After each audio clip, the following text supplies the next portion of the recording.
Okay. Welcome, everyone. Welcome to tonight's Envision Yountville Town Advisory Group meeting for Thursday, May 10th, 2018. Thank you for being here, and there's information for those that are here. There's information to your right. So let's move on. So item 2, the roll call. All right. Member Pena? Here. Member Hudson? Here. Member Wickers? Here. Member Johnson? Here. Member Diver McAvoy? Here.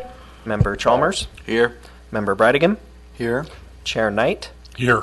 Let the record show that Vice Chair Dennington and Member Santos are excused. Thank you. Thanks, Nathan. Please join me in the Pledge of Allegiance.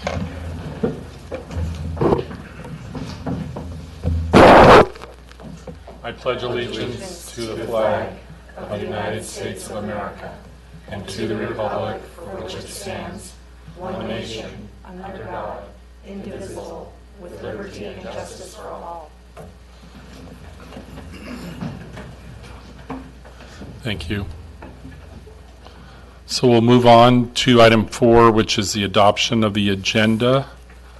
Any questions from the group members or comments from staff about the agenda? Or I just want to note, I should have done this during the roll call. Due to the number of people here, everyone is a voting member this evening if votes occur. thank you. Any changes from group members? Seeing none, is there a motion to adopt the agenda? So moved. A second? Second. All in favor? Aye. Aye. Motion passes. We've adopted the agenda. Item 5 is the approval of minutes. The first item is for the approval of the February 8th, 2018 meeting minutes. Oh, we have minutes, at least on mine we have it before. So, all right. So, are there any comments or changes to the February 8th, 2018 minutes from the members? Move adoption. There's a motion and a second. Second. All in favor? Aye. Aye. Thank you very much. Motion passes. Second item is the approval of the March 8th, 2018 meeting minutes. Comments, questions, any changes or suggestions? Move adoption. There's a motion. Is there a second? All in favor? Aye. Opposed? Motion passes. Adoption of the March 8th meeting minutes. So thank you. So we move on to item 6, which is public comment on items not on the agenda. Is there any public comment for the tag tonight? Seeing none. I don't remember if I said if I open the public comment period, but we'll open it and close the public comment period now. And now move on to item 7, our regular items. Staff report? Great. Thank you. So I'm going to give a brief staff report about the first item, which is a review of just all the comments received at every community workshop and any public meeting ever. So it's going to be a brief staff report, and then most of the time we're just going to be giving back to the tag so you can discuss. Have an opportunity, now that we've had 5 speaker series events that started in February of 2017. We've had 3 community workshops at the community center. We've had several town advisory group meetings. There have been 2 town council study sessions. There's also been special workshop presentations, one at the Veterans Home and one with the community, with the business community. And so in your packet is kind of a collection of everything that was received at those, particularly selection of, not selection, but a whole summary of the quick poll results at each of the workshops, as well as the results of online surveys. Now I wanted to review real quick, just particularly those first 3 workshops. The first workshop was really just a summary of what is a general plan, and questions were asked for the community on every element that we've discussed. There were questions related to noise, safety, land use, every element of the general plan that the TAG has become familiar with and discussed policies of. Then the second workshop, that one held in November, was the one that was really started talking about land use. We had quick poll results, which you see, but also had tabletop exercises where groups of about 10 people sat at each table, and the results of what the tables thought of different land use topics are also included in your packet, and we're obviously free to talk about those this evening too. And then just 2 weeks ago, we had workshop number 3, which included more land use items there, and which is covered in your packet as well. Now, I have a presentation that I'd be happy to share that summarizes all of the questions told. I'm not going to go over these now, but if during your discussion you want to talk about individual questions at each of these workshops, I'm happy to pull up these results. Also, during the third workshop, the illustrations that you see around the room were shown on how some of these ideas related towards expansion of FAR, or perhaps going 3 stories, or what residential might look in the downtown core area or the North Ag area, what potential rezone to commercial on those Humboldt properties, what that might look like. Those illustrations are around for you to see. I also have them on here if you want to make any of these a special talking point this evening. I'm happy to pull those up and give more background on. I want to refer you to the 3rd page in the staff report on the packet that talks about the review of comments received. That 3rd page, near the end of the staff report, you'll see 5 bullets, and that's really where I would ask the TAG to gear at least the start of their conversation on these 5 items.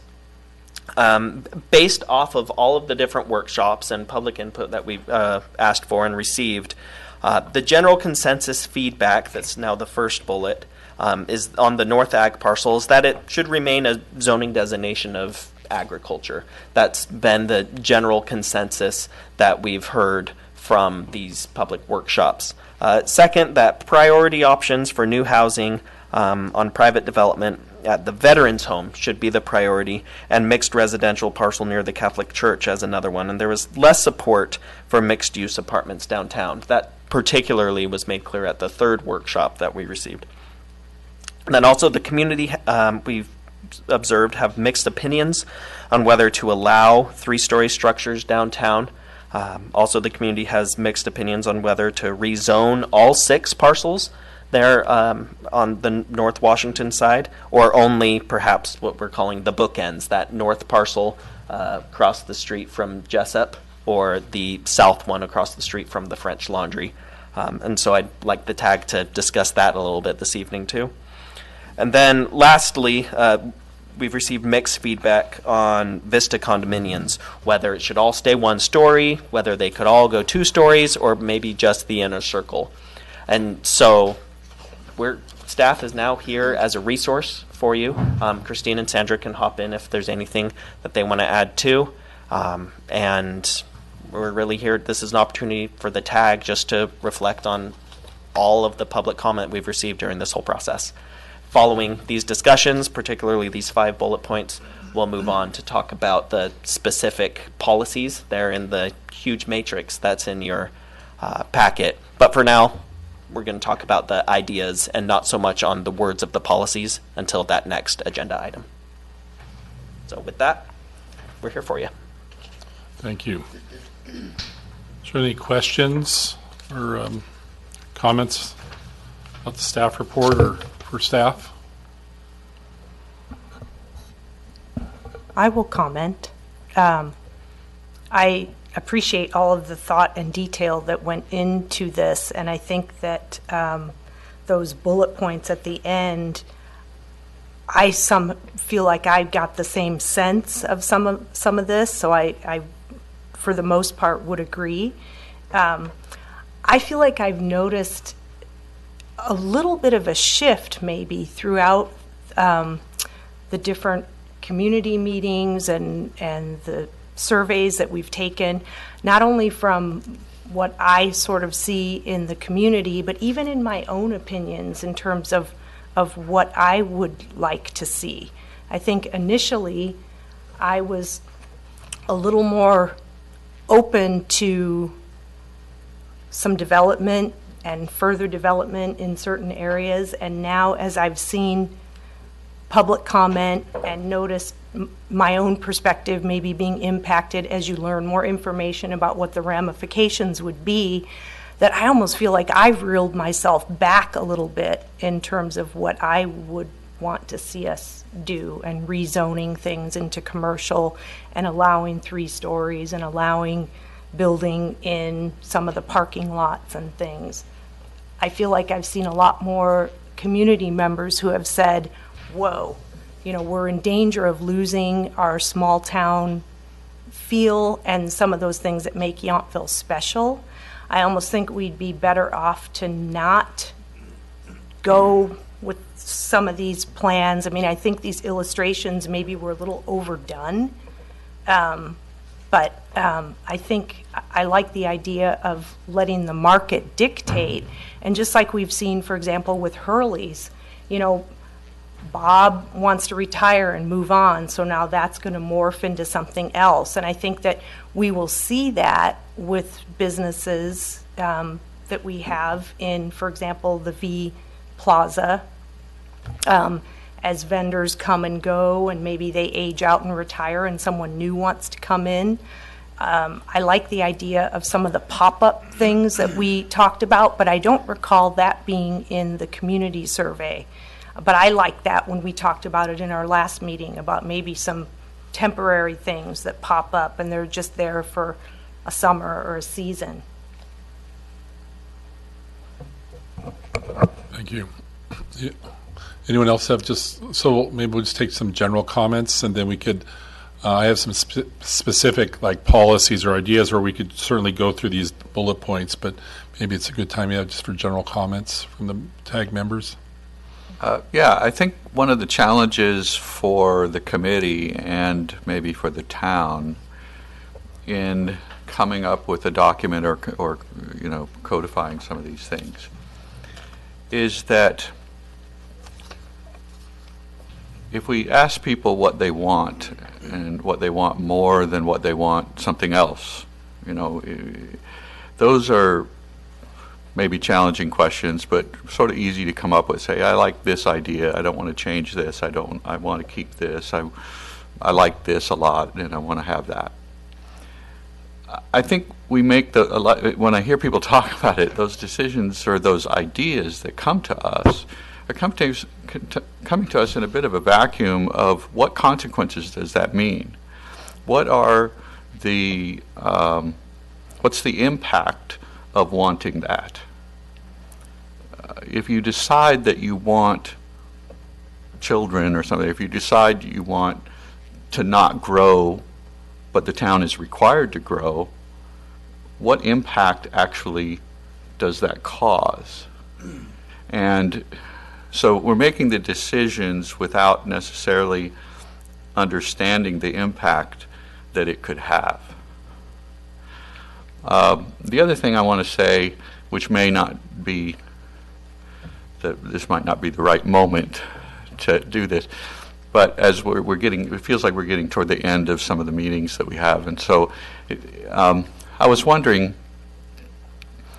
whether 20 years ago when plans were made for the future, whether we envisioned at that time some of the things that we're facing now or some of the challenges, and I wonder what we could learn from that. Like, I wonder whether at that point we thought that the ownership of a lot of the businesses would be consolidated under, as percentage-wise, there's 3 entities that are significantly involved in most of the businesses, or a good share of the businesses of the town. I wonder if that was envisioned 20 years ago, and whether we care about that.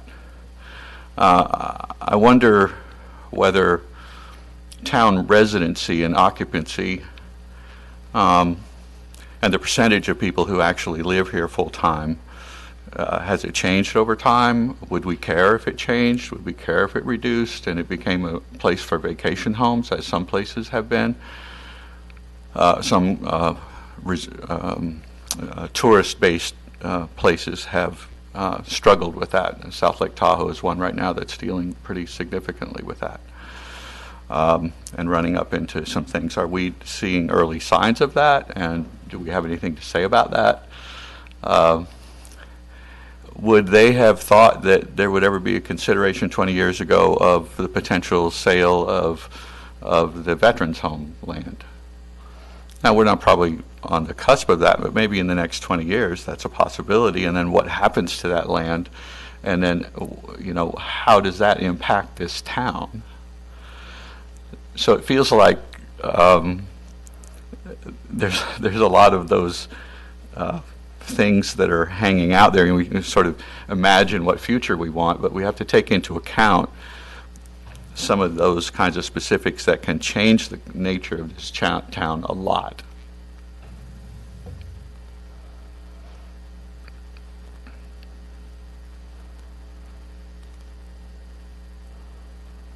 Other comments?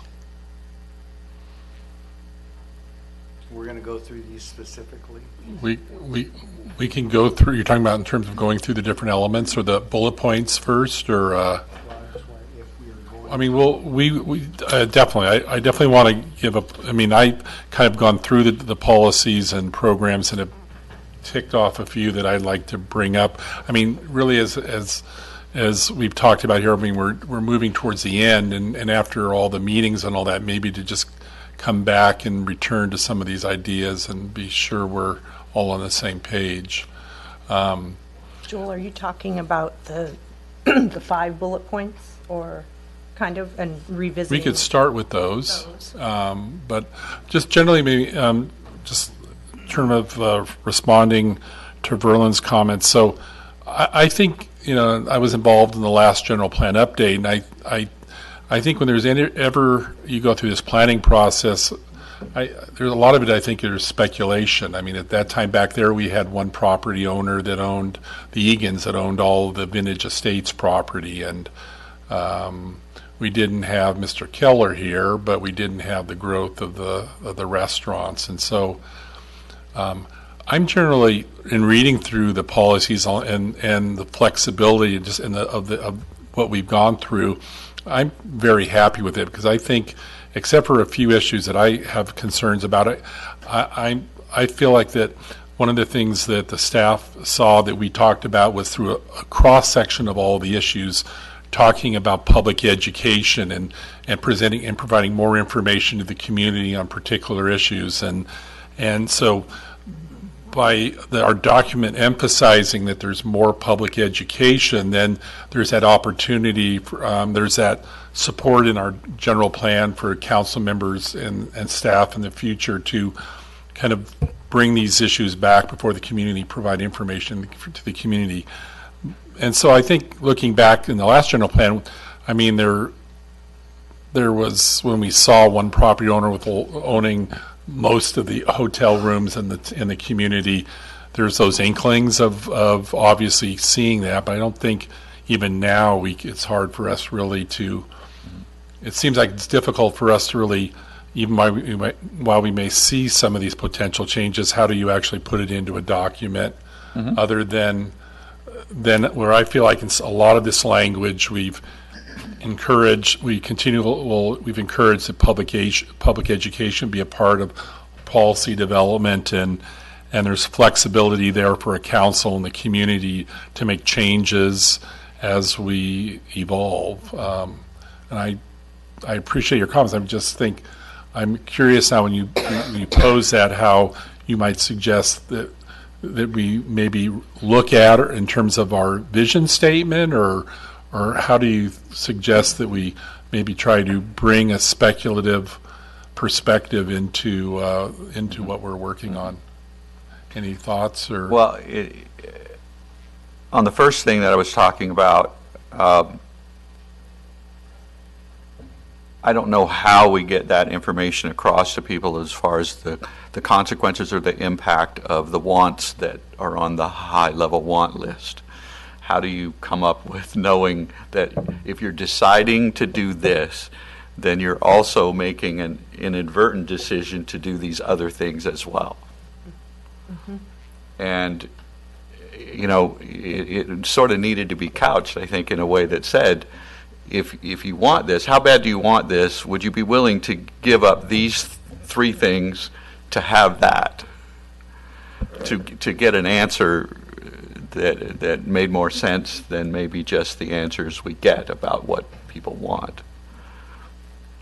So that I'm not sure that's a problem that can be fixed, or that we even know necessarily what the consequences are. But I'm saying it's a hindrance to coming up with the best quality plan is to have that left out. So that was what I was saying in the first part.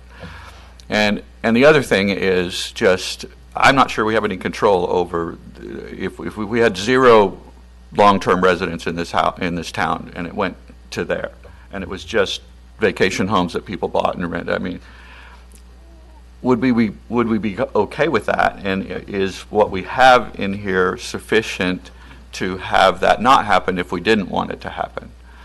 And with the potential things of what could happen with the veterans home, is what we have in here good enough to give them the parameters or the guidelines of what could happen with that property eventually, turn into a big resort, turn into a housing, do we have the guidelines in here if that becomes under the town's purview as opposed to what it is now, if it should become in the next 20 years? Is the plan that we're coming up with, does it still maintain the needs that we want in this town if that should happen?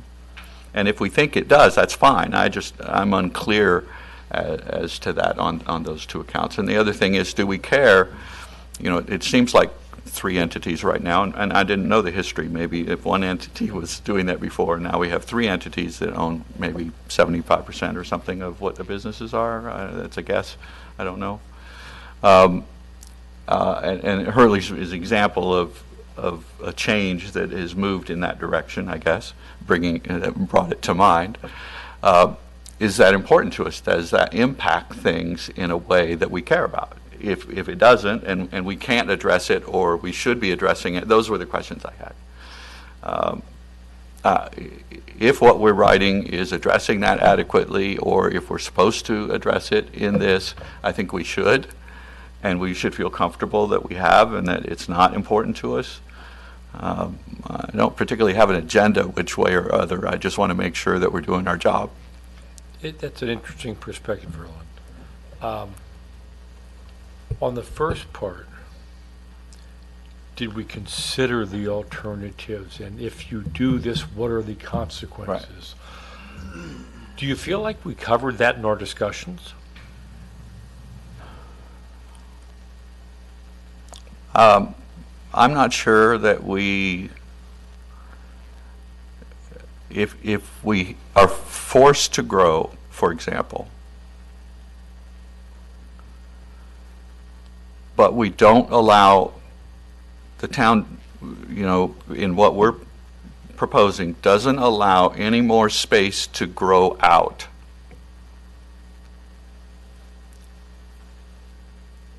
Then you have the choice of growing more densely or growing up. But nobody wants to grow out or up or more densely. Nobody wants to spoil the view. Nobody wants those things to happen. But if it has to happen, or there's lawsuits, there's money lost to the town, okay, are we willing to have that money lost? Are we willing to go into we talked about it a little bit, but I don't know that it's entering into the decision. I'm not sure the town people understand that. So just on that one issue, we don't want 2 stories, we don't want 3 stories. People talk about that, which is one of the items here, I think, and yet something's got to give. We've already pushed it to extend not meeting the requirement before, and now as I understand it, we would have to extend it again, which puts us at risk from the government saying you have to have a percentage dealt with, or you have to have property, or you have to have some building plan toward getting to that goal. how are we achieving that? And I don't know that we really answered that question, I'm not sure. for example. Lynn? I agree with what you're saying, and I'm following along with that, because I think one of the things that I've really heard a strong consensus from the public that they don't want things to change much. They like where we're at, they like how it is, it works well, everybody's happy with it. But again, we here have to address that we're mandated to grow to some degree. Am I correct in this? Yeah. And so we've been struggling with that piece. And I don't know that I've gotten a clear message from the public with that question asked specifically. We will have to do something to have allowable housing. And what are we going to do to facilitate that for the state? And if we don't, does the state come in and just do it without any consensus with the public?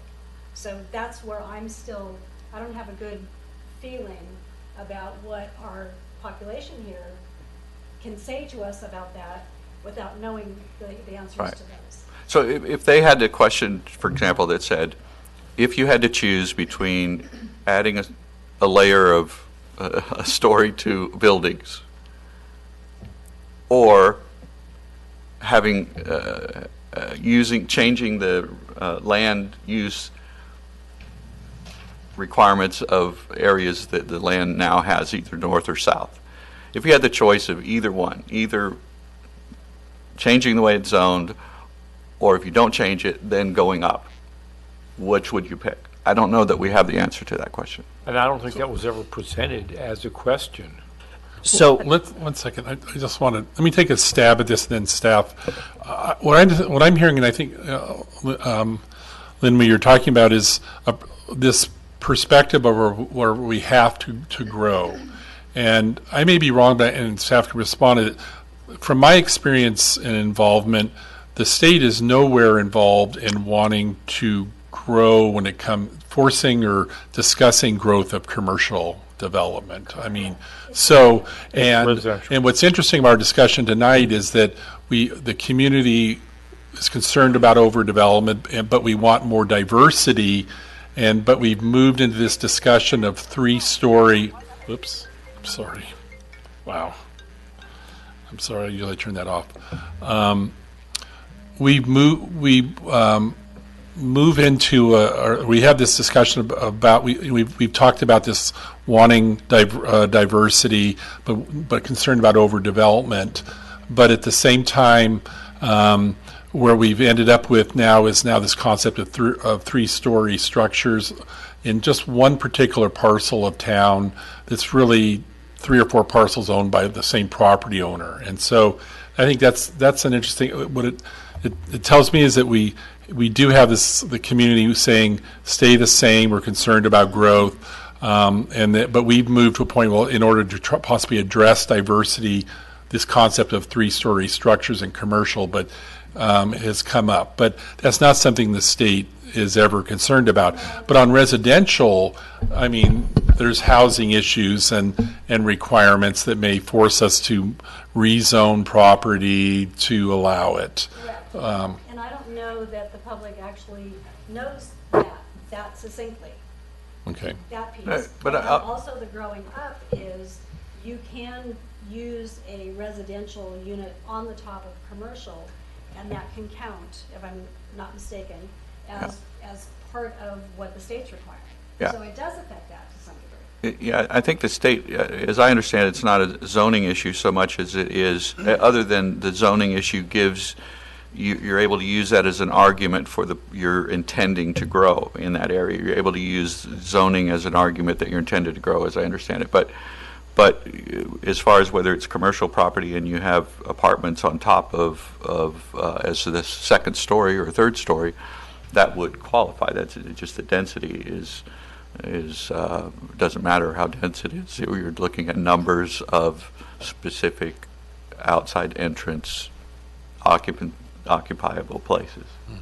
I guess it's concerns like in talking about that issue, the 3rd story, we can bring it back, but it's also just generally a concept that we're talking about what the community's heard and their concerns is the few experiences it seems where we've gone higher and we put there's been residential units either on the north end of, in places, they occur in so few and far between that they don't become affordable housing or necessarily a staffing.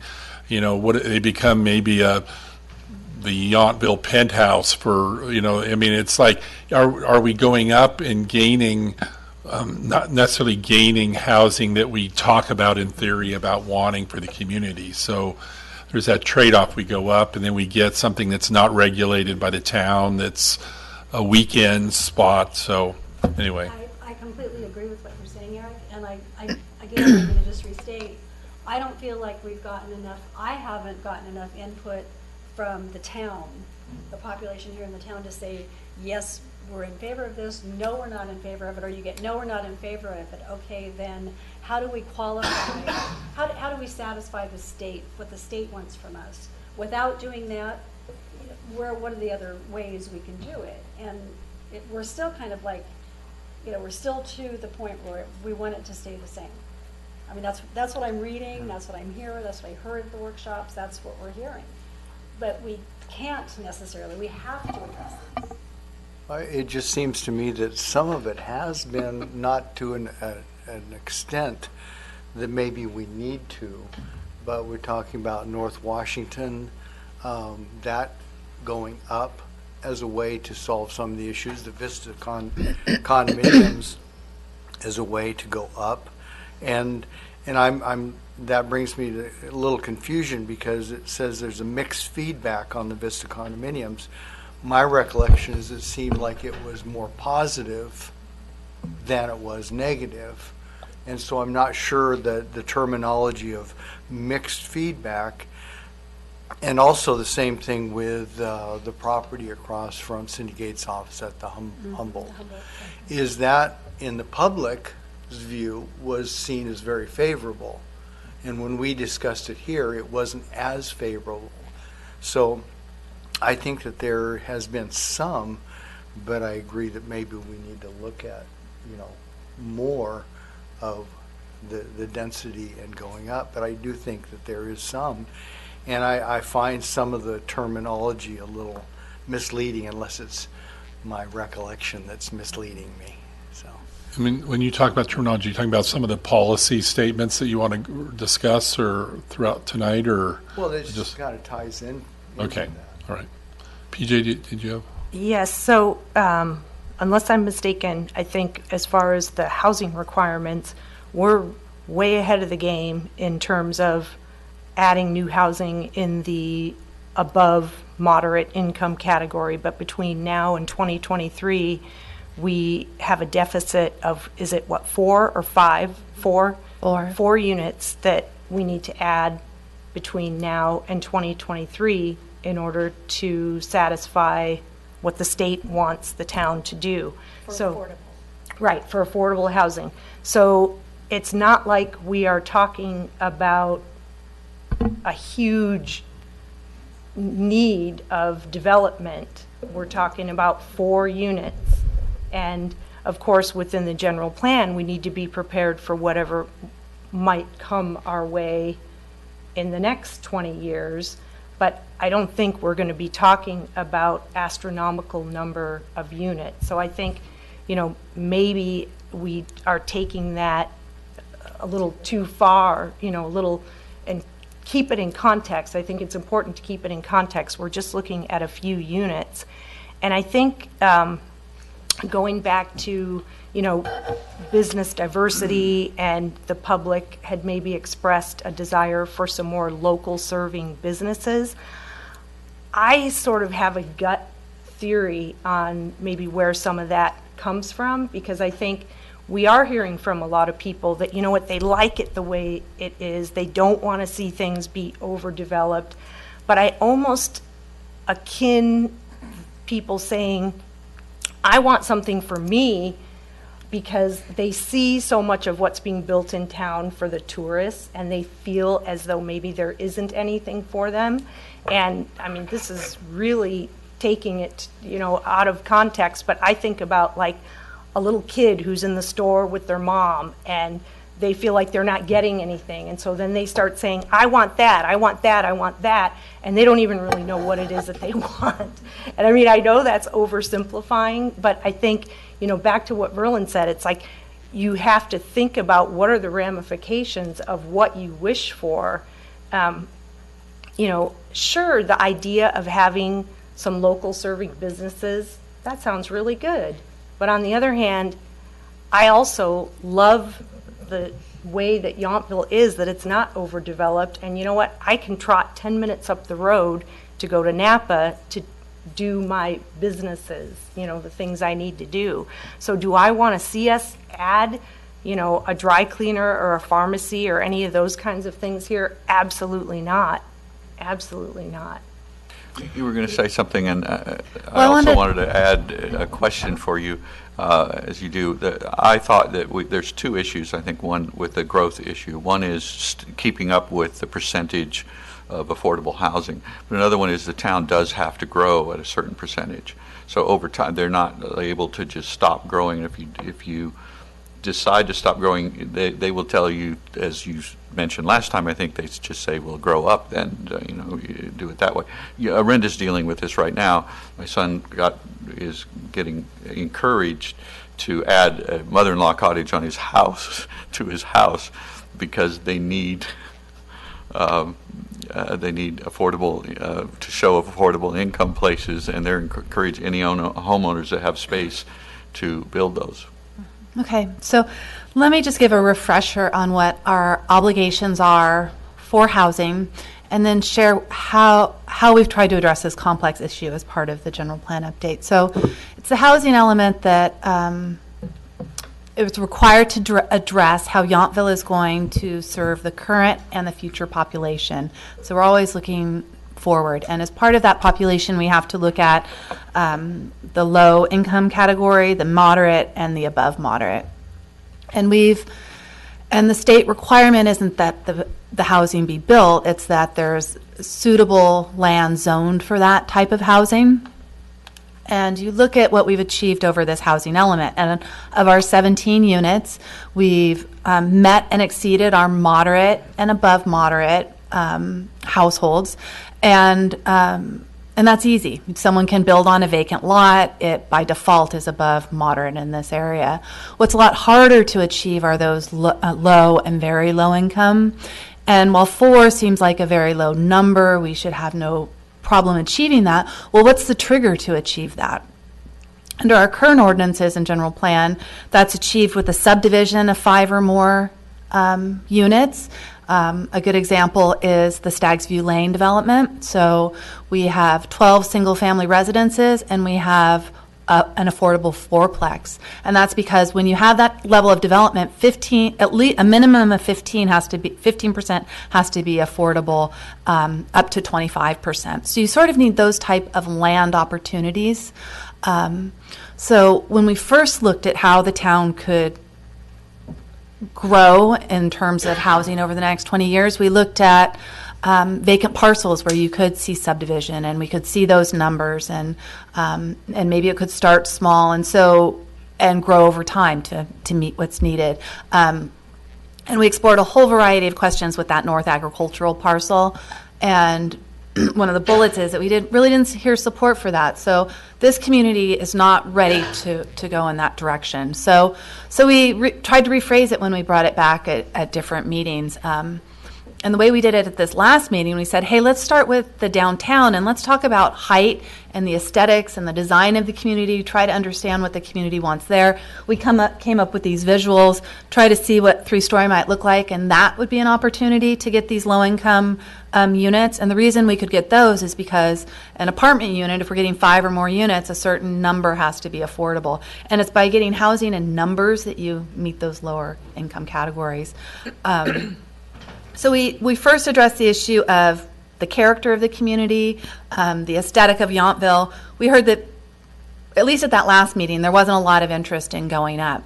So then we thought, well, let's have the discussion about housing, and we'll share here what our obligations are under the state and opportunities to achieve that. So let's go to that slide where we really tried to tease this out in this question, and by ranking in order of priority when we have very limited options, one of which is the downtown mixed use, which is going up. What does this community support? And clearly the Veterans Home won out, and that's not a cop-out. I don't think that's not saying we want all the housing up at the Veterans Home, but that presents an opportunity.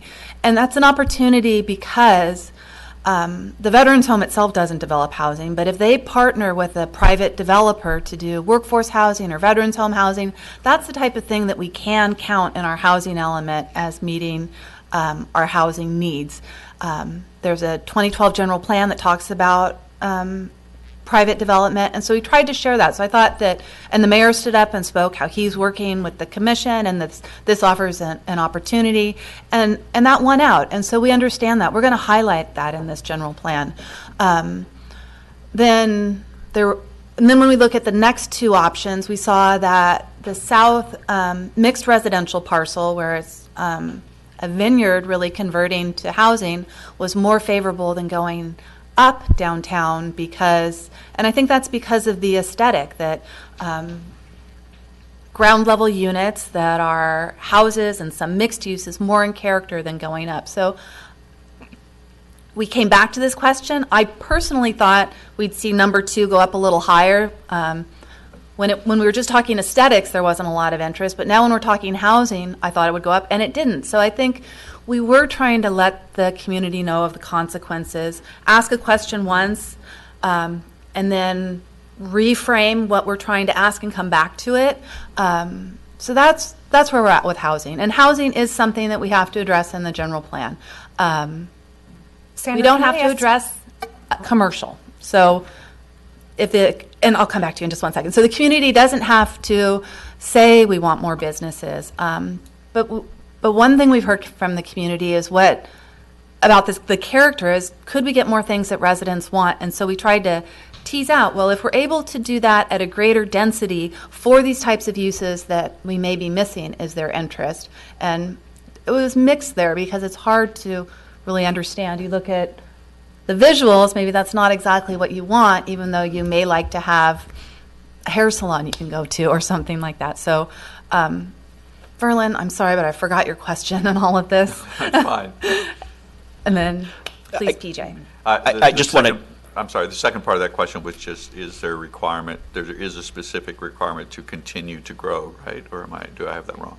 Not just match. Not growth for growth's sake, but to show that you have enough available land to house the anticipated growth of your community is. And each community has a different level of growth. And ABAG, who comes up with those numbers, looks at the jobs, housing balance, and tries to see how the community has grown over the years. That's why we have a very low RENA number. Over the 8-year period, it's 17 units. We'll continue to have a very low number, but somehow we've got to find a way to at least zone to allow it. So we can't have a number of 0? Right. So no, it'll never go to 0. What is the consequence of of having to say we don't have the potential rather than saying we're just not going to do it? Christine may jump in here, but the state can take some pretty serious action against the community. It can take over our building department and not allow us to issue building permits because we're not meeting our housing obligation. That may have been the wrong way to phrase that. But that is essentially the correct answer. Because what the state will do is they will not allow the town to issue any building permits, remodel, any kind of development permits until the town does adopt a housing element that the state says is in compliance with state law. The other thing that happens, and this happens pretty frequently, is if a town or a city refuses to adopt a housing element that does address all of its RENA. There are lots of affordable housing groups, nonprofits, or advocates that will sue the town. And those kinds of lawsuits can be very expensive. They can cost a town millions of dollars defending. And in the end, what happens is the town is forced to adopt a housing element. I mean, it's a state law that the town has to have a housing element and it has to address its RENA has to have land that's appropriately zoned in order to meet its allocation. So it's something that, there are many, I've worked with many towns and cities that are very frustrated about that and feel that they are built out, but this is kind of the comment that we had last time is, the state's position is, well, you can always go up. You can always add more stories and that's why that's kind of what's behind a lot of the legislation that's at the state level, where there was a bill that was going to force cities that had any kind of a train stop or a BART stop to have, I think the minimum requirement was at least 5 stories. And, that was kind of taking away some of the land use authority that a town has, because many towns are just, saying they don't want it. They don't want it in their backyard. And so there is an obligation for all cities and towns to kind of do their fair share, is what it's called. Now, I wanted to make one point, is that the housing element that you have does show that there's enough land that's appropriately zoned to get you through this until 2022. One of the issues that we had brought up previously was that one of those sites, which is the French Laundry Garden site, has a couple of, I think it's 2 or 3 units that are on that site. And if that's developed without any housing, then the town's going to be at that point forced to figure out where the housing, they're going to have to come up with another site for housing. And that might be downtown. Maybe the veterans home comes through at that point. I mean, what happens now is if we just leave things the way they are, we just kind of kick the can down the road. And in 2022, the town will have to kind of resurrect this issue and deal with it all over again. What we wanted to do is see, since we're going through this general plan process, is to try to get out ahead of that now. I mean, was the North Ag parcel an appropriate place for housing? Was going to 3 stories downtown an appropriate way to try to get more housing? And not only to address the housing element and the state housing law requirements, but also because what we were hearing in the beginning is that, we want more diversity of the population. We need affordable housing. We need workers to work in our, in the businesses. It's hard to attract and retain employees here. So for all of those reasons, we were not just the requirements. We were looking at creative ways to get more housing units. And yes, what Verlin said is absolutely correct, because once you say you want something, but then where do you put it? And it's always a really hard question to answer. And there's really, there's never a perfect answer. And, that's why I think you've all been appointed to this committee, is to kind of help, grapple with the question and make some hard decisions around that. And also, just to not fool us, not be fooled, no one's trying to fool us, but not what we hear, if we hear a small number like 4, that's 4 in a limited period of time. So if we talk 20 years and what the number ends up looking like in 20 years, it's a very different number than 4. So this plan is supposed to be addressing the bigger picture for the future of a sustainable plan, not just scrambling to meet a particular issue. Sandra, I have a question with regard to the downtown mixed use. So if a developer were to build and had some kind of retail on the bottom and apartments on the top,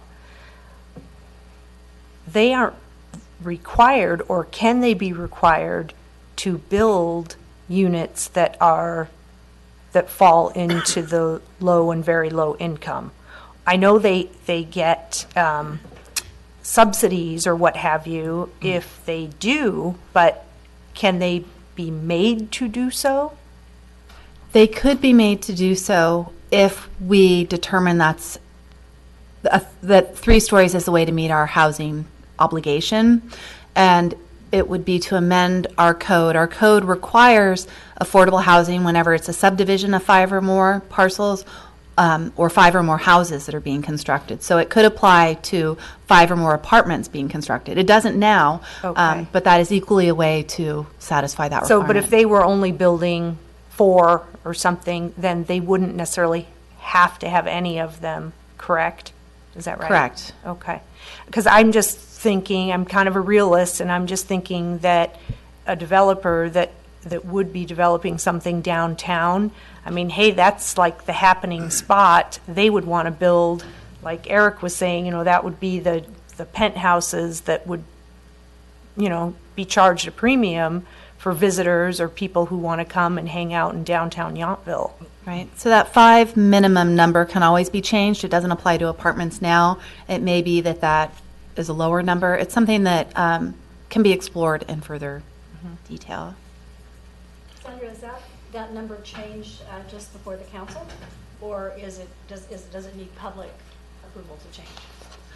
Well, it would be a publicly noticed matter before the council, but the council adopts the town's ordinances, and it would be an amendment to the Yountville Municipal Code, specifically the zoning ordinance.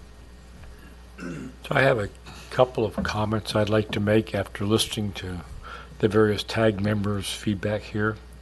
Starting with Yountville, and the whole idea of considering the impact of these changes, okay, is something that I don't think the townspeople had the bandwidth to get that information. I think that was part of the role of the TAG, to take the town input and factor that in with the information the TAG was getting, say, this is what we think ought to happen. This comes to the role of the TAG. We have a deeper perspective. We spend hours in here digging into some of this stuff, where the townspeople came to a workshop and they got 3 to 5 minutes. So we should have a somewhat different outlook than the townspeople on some of these things. Okay? That doesn't mean what the townspeople say is irrelevant. It is highly relevant. Okay? But you have to factor the bigger picture in. And I think that's what we did a pretty good job of doing. The area where I was most concerned at the very start of this whole process, and by the way, I think the process went very well. Staff, you did an incredibly good job of helping us. Okay? I don't think we would have gotten through and gotten you the material you needed to move forward without the process going the way it did. The one piece that I would like to have seen in hindsight, as I think back over the whole thing, okay, I don't recall ever spending time as a group talking about what Yountville will look like in 20 years. What do we think ought to have changed in 20 years or didn't change? It never came to that. We got into the details so fast that there was no time to really focus on a big picture image. That might have changed things, it might not have. But for future role, I do think that's a very important element to bring forward at the beginning. If we'd had a clear picture of what everybody thought we wanted 20 years from now, it might have altered some of the decisions we made. Thank you. Okay, let me just bring us back just to, so we can move through this agenda and get more appropriate comments as we speak through it. These bullet points are really a part of, if we look in the second item we're talking about, is like the land use element. So what I would like to do is, one that I didn't mention earlier, like to first finalize this discussion on the workshop polling results and get a little public comment from that, and then close that and move on to the second item, which is the draft policy statements, and then move through each of those statements. And some of them we may have no comments or questions about, but to go through each of them, ask for public comment on each of the elements, and then hopefully reserve some time towards the end where we're talking about the land use and maybe also the last item, which is the new element that the staff is proposing. But these bullet points really fall into that land use draft goals, I believe. So If I may, Yep. can I just make Yeah. one comment? Of the 5 bullets there, those are more ideas, and as you said very well, a lot of the policies in the next item are tied directly to these. And so while these are written as staff's impression of the comments received at the different workshops, what staff would really benefit from hearing is what the TAG's opinion of these are. And what I think I'd suggest that we bring that back to when we get to the land use element. Okay. That maybe we start with that, but let's get through the other elements and get to, when we get to land use, we can use these bullet points as a focus for the land use element conversation, but not move through anything else and stay with that. I think we'll be here for a lot longer tonight. Okay. So what I'd like to do now is just open public comment, and so generally what I'm asking about is, we've been talking about general policies. I don't know if anyone has questions about the workshop polling results for the public, but I'll open up the public hearing for any comments about maybe for generally what we've talked about here now for the last hour, and then we'll start moving through the different elements. So I'm opening the public comment period here. Go ahead.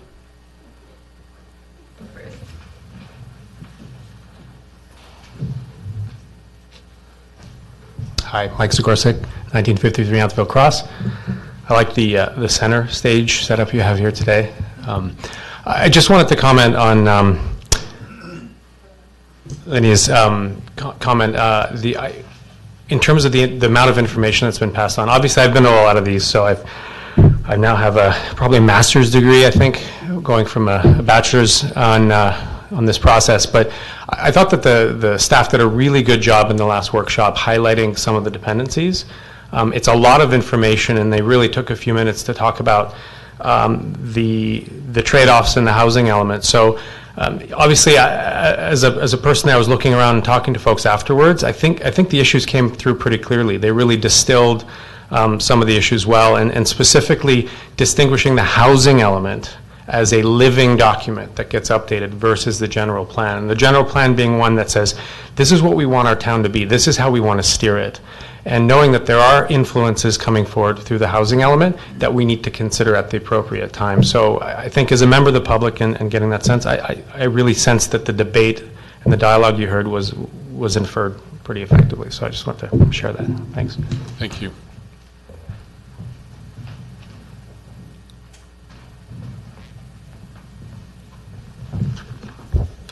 Pam Reeves, 6887 Jefferson Street. I just wanted to comment a little bit about the process, which I heard other TAG members commenting about the fact that the process has been a little bit disjointed as far as the public has to do. Because in those first sort of opinion gathering workshops, there was a lot of statements made, but we never circled back around to discuss those statements, to really get a discussion going about those. And a lot of people would engage in a give and take on what they thought were important items, but have never really gotten a chance to do that. And I think that sort of holistic approach, like somebody was saying, that we haven't really had the major discussion about what is it we think Yountville is together. I think we've had a lot of independent clicking games saying each person has decided this is the important thing, but we haven't really had the discussion where we can then give and take and make some realizations about what is more important. Oh, you think that, I could give on that. So I think there is a little bit of a feeling from the audience point of view that the time has been over-agendized, and I think that's true about your meetings. You don't have a lot of time for discussion, and that's really what we all thought this Envision process would be, is more discussion and less point by point. We don't have time for that. We got 10 more to go kind of a process. And I think also some of the proposals of ways to achieve some of the goals have lacked the sort of supportive idea of, well, could you go this way if we made sure this, and this happens? Because I think a lot of residents have had the bait and switch happen in this town, and we've all observed it. We thought we were going to get one thing, and we got something we weren't expecting. And I think if we had the discussion about under what circumstances could we allow this, and would we allow this, then I think we could get to feeling good about being on this commission and knowing what it is the community really wants. And as far as the idea of allowing the free market to maybe make things happen that we hope happen, that hasn't happened in the past. I mean, in 1992, we didn't know that this was going to be a second home mecca. And I think that that is an issue that we haven't discussed enough as far as what we want as a community, and that there are ways to make it less desirable to have second homes here, or, you know, how could we do that? And not to say that people who have had second homes and decided to live here are not full residents. That's not what I'm saying. I'm saying that when they are second homes, that is a burden on the community. When they are now full-time residents, that's a different story. So how do we deal with those burdensome parts of second homes in town? And how do we prevent the next set of developments from enabling more people to have their penthouse on the third floor maybe? But I think we haven't also had the discussion of, as a community, what are we willing to do in order to get more affordable housing? And the idea of the flood wall is not in place in the southern parcel, but as a community, we said it was important for the mobile home residents to feel secure, and as a community, we made that happen. So as a community, do we not think that affordable housing is a necessary thing in this town, and diversity also necessary? So would we not, as a community, extend that wall?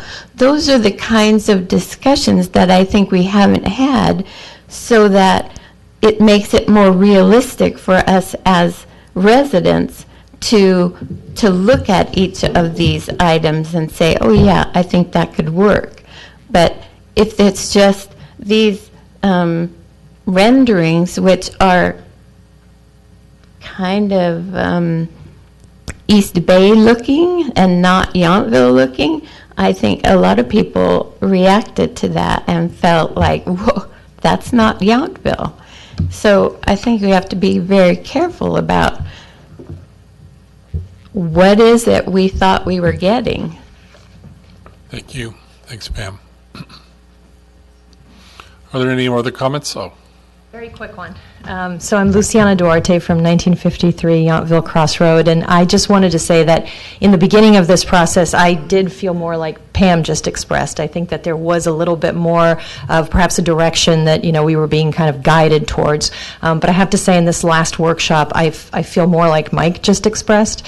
And I did feel like we were able to be heard, and that we were able to make sure that what we were hearing from our neighbors and our friends was actually obviously also heard by the TAG and the town council members who were present and the staff, and especially when one of the answers to the polling questions was changed on the spot so that it could actually more accurately capture what the residents were trying to say. That to me communicated a lot about how truly open the staff was to getting the input, even if it wasn't the input that they were expecting or hoping for. And so I do think that spoke volumes in terms of the real voice that residents can have in this process. And so I appreciate that from all of you. Thank you. Is there any other public comment?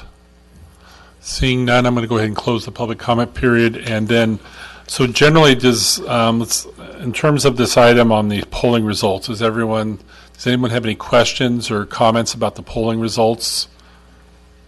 So seeing none, we'll move on to item which is 18-1706, which is review of the draft general plan policies. So my sense is that if we don't have specific questions about particular elements, that we should just move on. And I'm not sure we need necessarily staff reviewing them. We've all reviewed it. I'll open up a public hearing to see if anyone in the public has a comment about a particular element. But as I generally said earlier, when I read through all the objectives and policies, I felt like staff's this report has reflected a lot of many of our comments well, and that I was encouraged by the focus on public education throughout it, because this is not just a one-time process. It's a process that has to continue with future community members, future staff, and council. So let's start on the item open space, draft goals, policies, and programs. Does anyone have any questions or comments about or suggestions for that part of for that element?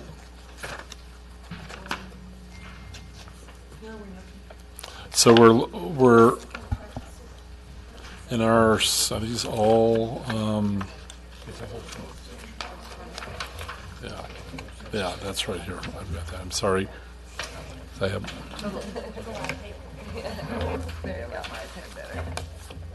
That's my notes here. Okay, so. I had a question about. That's all right. I got it over here. I was, investigating adding a water splash feature.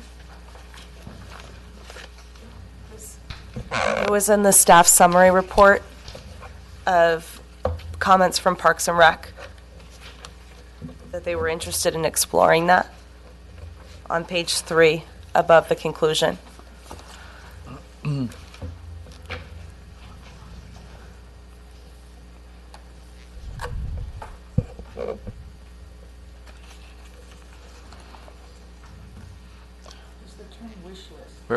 Where are we again? So we're looking at, what we have in our packet here is a list of all the different draft element goals, policies, and programs. The first one that's starting with us here is open space, parks elements. Some of it is about general open space, not really land use, but directions about agricultural boundaries, but then also about parks and rec, and protecting habitat, water courses, riparian corridors. That's this first element. Sandra, could you explain in terms of these policies? We have an existing general plan. Will these be will be a part of really a reformatting of the general plan, or rewriting? Will you start with our existing document, add these, or are these will we see other policies from our existing general plan stay in a new document, or? So yes, many of these are policies and programs that were in the 1992 general plan. And when we brought you the original matrix, we had all of those exerted, and we were looking at whether we should keep them, modify them, or eliminate them. So we've eliminated all of those notes from this package, but some of these are definitely those that carry over. And just looking down at the page, those regarding view corridors are essentially pulled from the old general plan. So yes, this does include.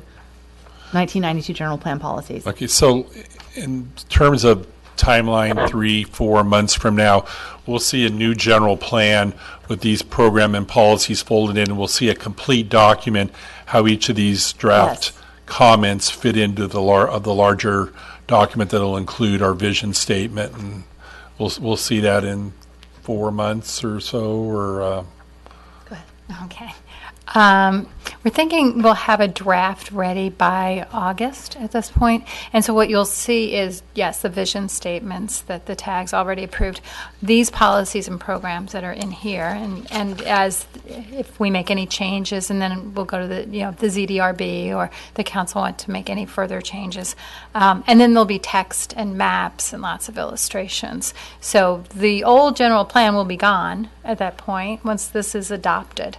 But as Sandra said, a lot of the policies that were in the old general plan are now incorporated into this document. good. And So within each of these elements, there's more programs and policies. We're going to bring some, continue some of them from our current general plan into this. This isn't a complete selection of, or a complete list of all the programs and policies we'll see in your draft document. This is a complete list Okay. of all the policies and programs. Okay, it Because is. we've Okay. already gone through Okay, good. the ones that are the existing ones. So we've Okay, made good. the changes that the TAG had suggested have been incorporated into this, as well as the changes, the feedback that we got from Parks and Rec Commission and the ZDRB, and also feedback that we have gotten from the community at large. So one of the things that has changed is there was a program to consider rezoning the North Agricultural parcel. So we've taken that one out. But most of those and most of the land use ones that we're reviewing right now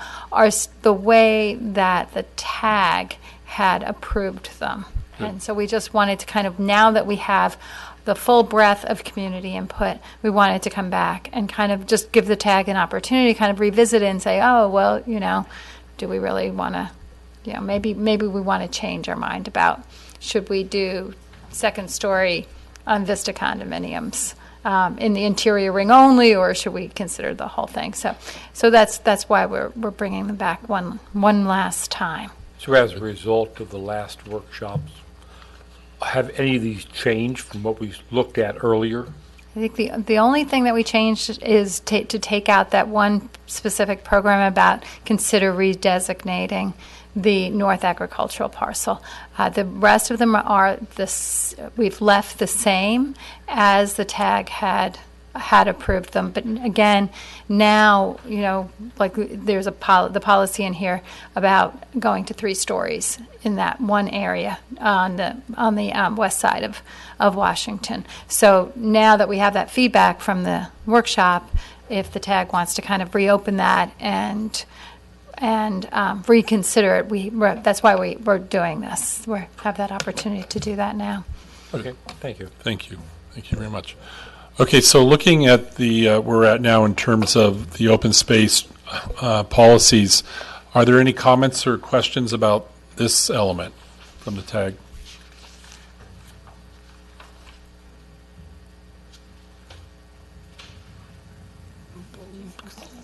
Still take a look at it. I'm going to go ahead and just open up public. I'm sorry. Wasn't sure about the water play. Have we? That was just something I don't remember talking about or anything before, and it just makes me think further into it. Like, where would that be? And I don't know, liability and kids getting hurt or. Right. So this is One moment. Let's direct. It's not necessarily opening the public hearing, because we'll hear from Steve, who's part of obviously the town manager staff. Go ahead. And thank you. I think this is a good illustration for how several of the policies are written. When you have a policy that talks about using the phrase investigate, review, or evaluate, that is not necessarily a foregone conclusion that supports the end outcome, but it represents some of the community feedback. So in this particular case, all of the things you're talking about would go into that potential evaluation, and it may end up being, for many of those reasons, that a water feature is not appropriate. And again, it would also, in this particular case, using that, it would also end up having a number of public comments that would go through the process of capital planning, Parks and Rec Commission. So something like this, it really is meaning what it says, investigate. It doesn't say build, it doesn't say put it in X location. And in fact, one of the first comments from staff is that we actually have a similar water pool challenge, and I think this came out of a conversation for some that the pool had seasonal challenges, and perhaps something that was designed more for youth. And somebody has come someplace, and many of you may have seen some of those water features, and they're fun. So somebody thought that would be something they're interested in seeing in Yountville. And we've tried to honor a lot of those types of input when they come through the surveys, the roles of the Parks and Rec Advisory Commission. In this case, that came out of that body, and that body has a responsibility to provide input to the general. Thank you. I mean, generally on an item like this, I guess, as Steve mentioned, I rest my thoughts on investigate, because when I see that too, I think of water conservation, and I think, well, that's obviously would at some point be a conversation. Would we put in a water play feature that at some point, if we had a water shortage, we'd have a play feature basically turned off for years? So I would, I don't have a problem particularly with putting something, an idea in this document that would undergo a lot of conversation and certainly review about whether it's appropriate, even at a time when we have issues of water supply. And so,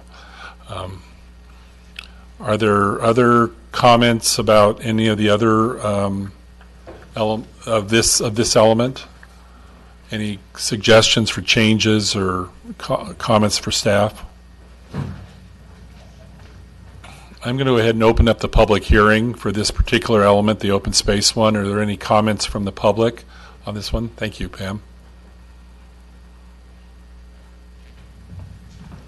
In the spirit of this similar idea of the water feature, I would appreciate, and I think everyone who has a dog in town would also investigate the idea of a joint use or timed use of park area for off-leash, not necessarily a dog park, but an off-leash timing of use of the parks that exist now. I'm sure people who walk their dogs would get up early in order to do that for their socializing their dogs. But the thing is that when it was presented at the Envision meeting, it was accompanied by a very, I would say, offensive slide that showed a big fence around the park, and nobody wants that. So I don't think it got a good or an equal kind of discussion in that setting. So I think if you could discuss that, and if you could think about putting that in as something to consider so that it's on the books. Yeah, we can bring it up all the time, but if it's on the books, then there's some validation of the need. Thank you. Are there any other comments from the public? Seeing none on this particular element, I'll close the public hearing. So it's an interesting. May I respond to that? Yeah, no. That comment, no, because please. there is a policy, and it's policy OS 3.1, community and neighborhood parks. And it says provide a network of community and neighborhood parks within walking distance of all neighborhoods to the maximum extent feasible.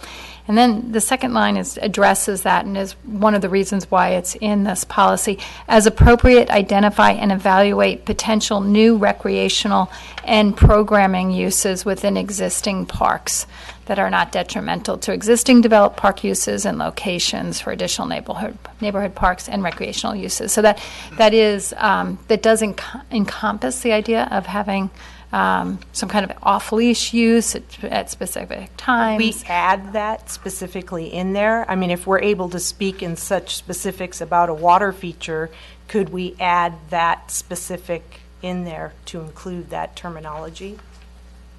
Sure. Well, or the possibility, this is a policy, so we have a program, so this is a policy, then we have a program about water play. Is there, it would make more sense than you would, if, I generally sense there's some conflict or in disagreement in the community, but should we consider a program related to that policy 3.1 that would say investigate options for dog parks or off-leash events? Is there an interest in TAG to suggest a policy like that, or a program, or remove the program for water play and just add it as an examples? I'm not sure in a policy statement you would have examples. Maybe it's more appropriate to have them in a program description, but well, the idea of a program is that it's an action that the town is committed to actually evaluating it. So I think it really kind of depends on how strong the tag wants. Does the tag want the town to actually go through and evaluate it? Okay, so there's flexibility in the policy. The question is, does the tag feel, is there support to add a program like the water play that would say investigate? I would say yes. And again, this goes back to the aging population in our town. We don't have a lot of young children, that hence the concern that some people have about what will become of the elementary school, because all of those people now, their children are their four-legged children or three-legged in some cases. But so I think that it would make sense to explore what we can do. Okay, are there other comments from TAG members? I have no issue against putting it in as well. I don't have an issue with adding that language too, because it would be, I think we'd let staff maybe, I don't think we want to write it tonight, but if it was investigating something, and the fact that ideas and project developments can change as new ideas are seen in other communities, that I think we have a general sense of how do we provide that recreation for adults that have animals, but we don't necessarily want their dogs running off leashes as they're walking through town. So I see a value to add a program that's uses the same language like the water play. Does the tag support that? Do I sense that there is investigate? Yeah. Okay. There's no adamant no's about it from the committee. I don't see that. So, could we leave it to you to consider language that you would add to that as a program? Yes. Thank you. Are there any other comments about the open space element? Seeing none, we've had public comment on that item. We'll move to the second element, which is conservation, draft goals, policies, and programs.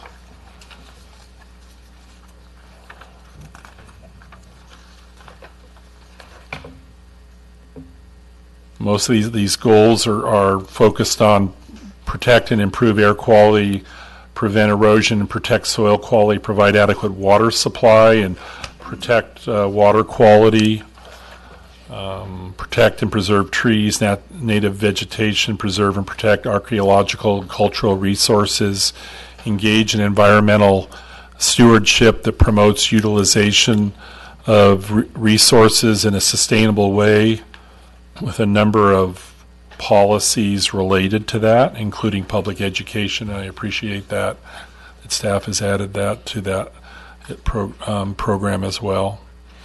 Climate change, climate action plan implementation concepts. Is there any comments from the TAG about this particular element? Yeah, I have a comment, question maybe for the town or Steve.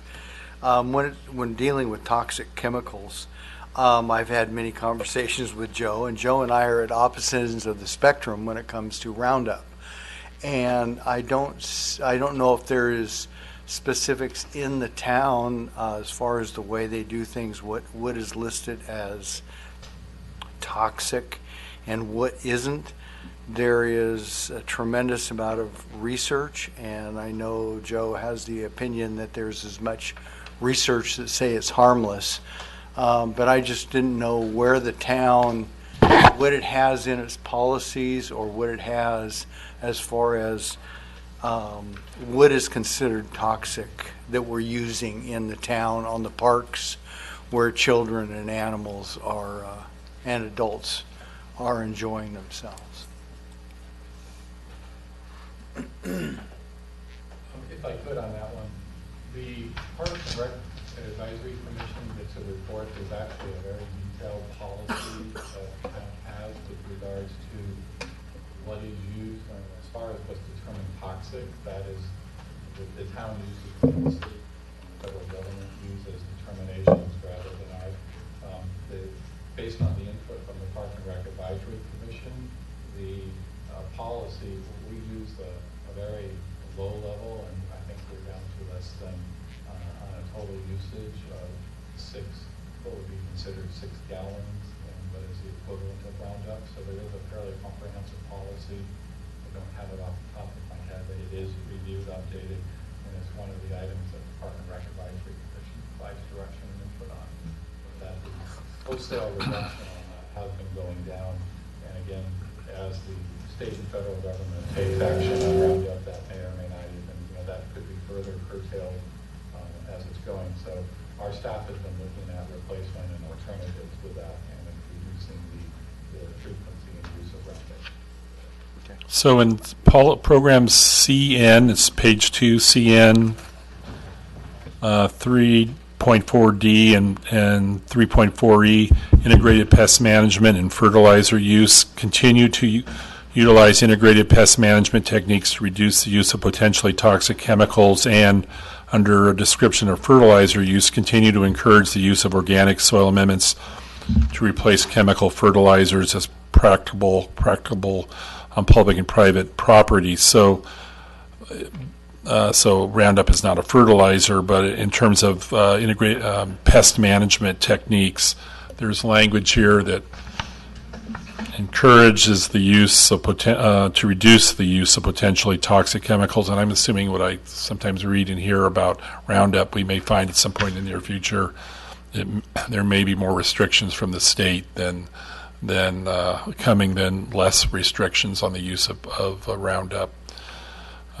Is that seem enough satisfactory language to you for now, or are you suggesting more language as far as proposed? Language in here, I think it's appropriate. My personal opinion is that we shouldn't be using it, but that's how. And what I've looked into and what I use in my business and projects and things, that's something that we just stay completely clear of. So, but I understand the language. And I agree too. I'm not sure necessarily. It's whether the tag wants to add a specific. I mean, calling out a particular pesticide versus. We'd have a 50. Yeah, we'd have a long list, and so. So, are you satisfied that there's language in here, and then if there's more concern in the community in the future, then there's language here to speak to the council about changing programs that the town uses. So, and if I could on that, just to clarify, Joel, Eric, it is the integrated pest management policy that gets reviewed. So that is the appropriate action plank, because it does need to be and again, I think it's a good footnote here. These are not static one-time things. So for this example, over whatever the life of the policy will be, that's going to get brought forward and updated probably at least 10 to 15 times in a 20-year cycle. So that is something that would be weighed in, but that's the program element that would address that and any other future changes as that goes through. And we're well aware of the conversation on this one, and that's why I'm saying overall, if you were to look at the usage 5 years ago to where the usage is now, we're moving to alternatives and evaluating those. But we also have to be aware of other things, because some of the alternatives that people think they might like have unintended consequences, or others. So it's just an evolving, but from a policy and a program statement, this is where it's addressed. Thank you. Thank you. I was part of Park and Recs when we went over this for a long time, and I was very careful to listen to those things, and it really has gone down really minimal in the city, and I mean the town, and it sounded like they had a good approach for the methods of utilization and so on, so I was pretty satisfied with that. The biggest culprit is actually homeowners' use. Is where the biggest number of gallons in town is coming from. In any of the towns, it's just homeowners going to the hardware stores and buying it and using it. They're not nearly having the caution that the town is having with it by extreme differences. So it looked like a pretty good plan to me. Thank you. Thanks for the comments. I'm going to open up the public comment period for this item concerning conservation. Are there any comments from the public? Pam?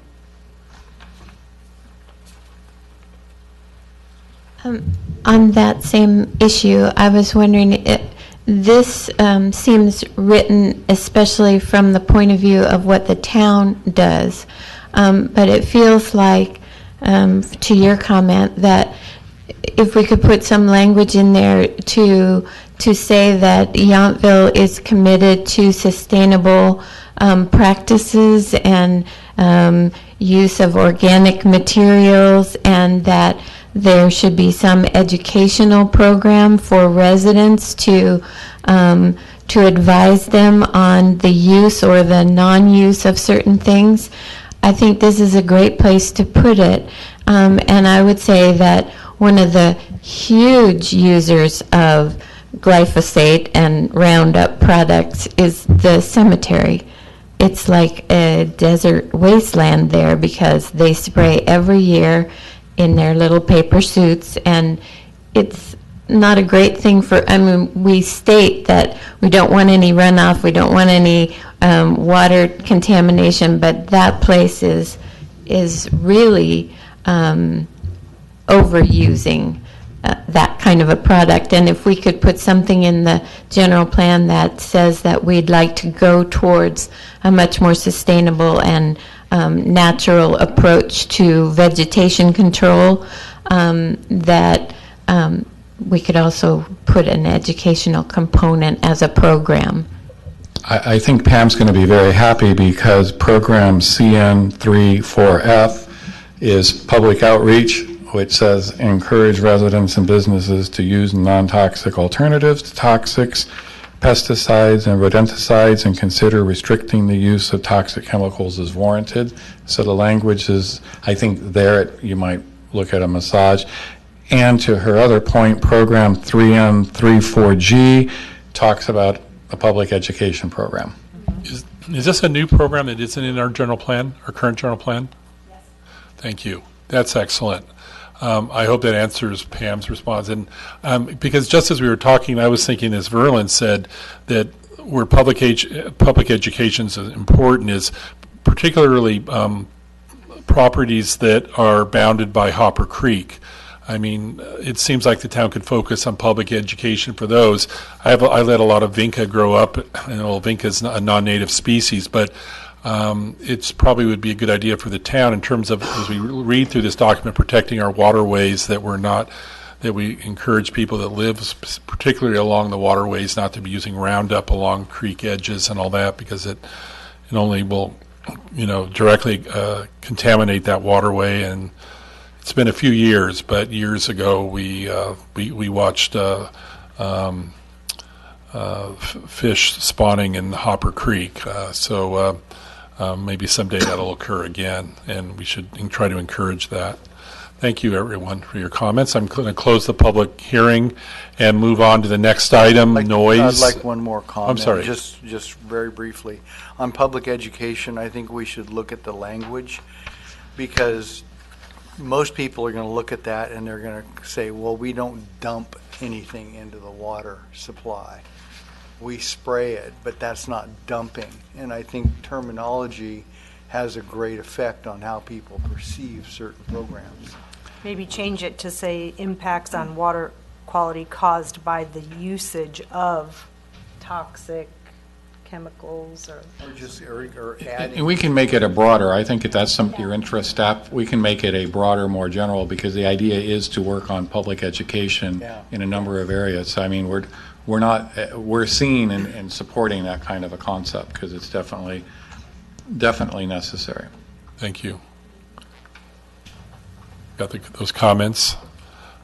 Okay, good. Thank you. If I don't, not seeing any other comments about conservation, that will move to the noise element, which is a short page on maintaining a quiet community. Are there any comments or questions about the goals or policies and programs in this element? Is the noise element a separate element, or does it fold into, will we make it a separate element now in this new document? In the past, I thought it folded into a different element in the past. The 1992 general plan has chapters on most of these rather than standalone elements. I know that we're looking at combining them in a different way when we do the update. Okay, good. All right. Sort of like ideas together overreaching ideas. Good. Are there any comments or questions about the draft noise element goals and policies? Seeing none from the group, I'll open the public hearing. Is there any comments from the public on this element? Pam? Thank you. I don't know if this is something that you could put under that noise reduction department or thing, but leaf blowers have been a real problem in this town and continue to be, and a lot of communities are considering and adopting electric blowers, and some are talking about vacuums because the blowing of pollen everywhere. Is this a place where we could put a program to investigate something along that lines to help people who have allergies and to also abate the noise that is constant in this town? Is there some language that's here that partially addresses that? If the tag refers to program N 1.1A, it actually identifies leaf blowers specifically. I'm sorry, which one? What policy is that again? 1.1A. Program 1.1A. And it also speaks to advancements in technology. Correct. Which is something that addresses what Pam's talking about. I believe that topic was discussed at length at the meeting. Amplified music, special events, leaf blowers, trash disposal, animals, and similar sources. Maintain and periodically update a noise ordinance that addresses these issues. Is there any other comments or is there any other wish from the tag to set a separate policy or anything related to this and noise and leaf blowers, or you're satisfied with this language? I think this language is good. Seeing no other comments, I am going to close the public hearing and come back. If there's no other comments having to do with the noise element, and I appreciate your comments, Pam. Again, I think there's only so much this language does, and then coming to council meetings and talking to neighbors and talking to council is where change occurs. And I'm comfortable that when we have language like this, then there's a place to start the conversation, and thank you for your comments. Okay, let's move on to the safety draft element, goals, policies, and programs, which is maintain high levels of public safety and emergency preparedness as a goal, multiple programs, maintain safe and efficient operating conditions on Chair Knight, if I could on that, because it was, I want to address a public comment that was made earlier, because it's actually addressed under this portion of the proposed. Sorry, what issue? I'm sorry. Pam Reeves had made a comment about why aren't we being more aggressive at looking at the southeast development, and I just want to bring you to you actually have language in your draft that is very specific about that, which says evaluate. It's under safety, but it's SH1-2F. Evaluate whether to extend the flood wall to the Catholic Church property at the far southeast corner of town. So I just wanted, because the comment was made, and here's your policy implication to support that. Thank you.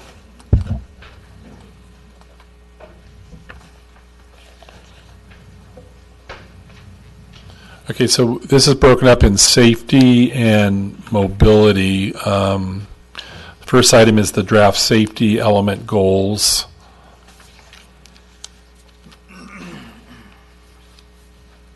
We had a long conversation about the question about Hopper Creek between, behind the Barsono Inn and to Mulberry, and that language seemed to have gone away in terms of about conversion of that, or the question of conversion of that concrete area. I guess there's probably language in here that at some point in the future, if it could be done, we would address it, but I think we took the specific language out. Actually, I thought it was earlier. On page 4. Okay, good. Thank you. I'm glad. Wait. No, I'm on the wrong page. Sorry. It's OS 4.3C. Was it? It's in the open space. I'm sorry, one more time. It's in the open space element. Oh, in the open space. Right. The Hopper Creek Concrete Channel Program OS 4.3C. But we did, the language now says, consider evaluating the appropriateness of maintaining the concrete channel portion of Hopper Creek, taking into consideration findings from a hydrological study and impacts on adjacent properties. Okay. So I think that's how we ended up on that one. Okay. All right. I'm not sure how that came to me under safety. I guess I saw Hopper Creek here or something, and it caught my attention. Good. Thank you.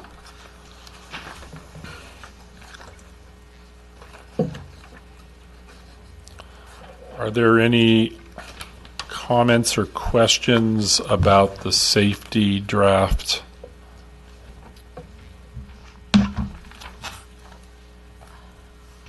Extension of flood wall.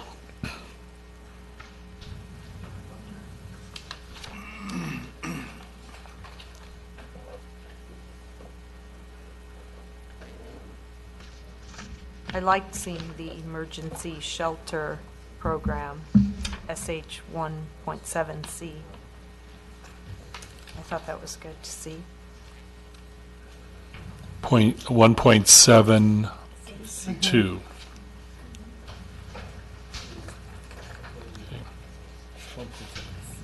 Oh, C. Okay, good. Okay. Very good. Thank you.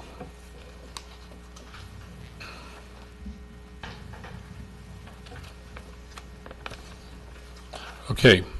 Seeing no other comments, I'm going to open up the public hearing on this safety draft element. Are there any comments from the public? Thank you. Doug Hill, 7 Talent Lane.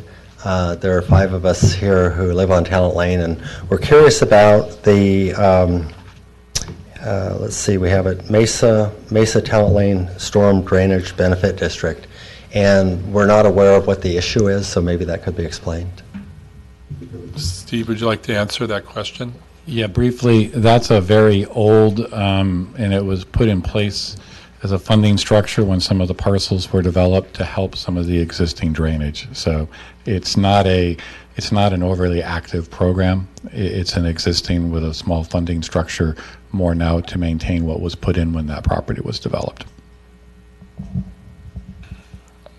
But that drainage district runs at least from probably the back of Staggs View Lane homes all the way to Yount Street, I would think, for which at one point was open drain ditch, which is now completely covered, or?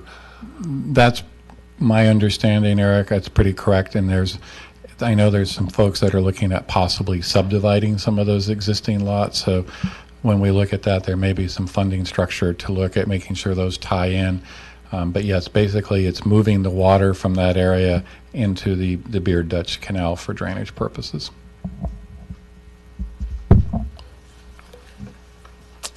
I think it's been a policy that's been in place, and the properties that were developed over the years paid into a benefit district to improve that drainage then for many years. Correct.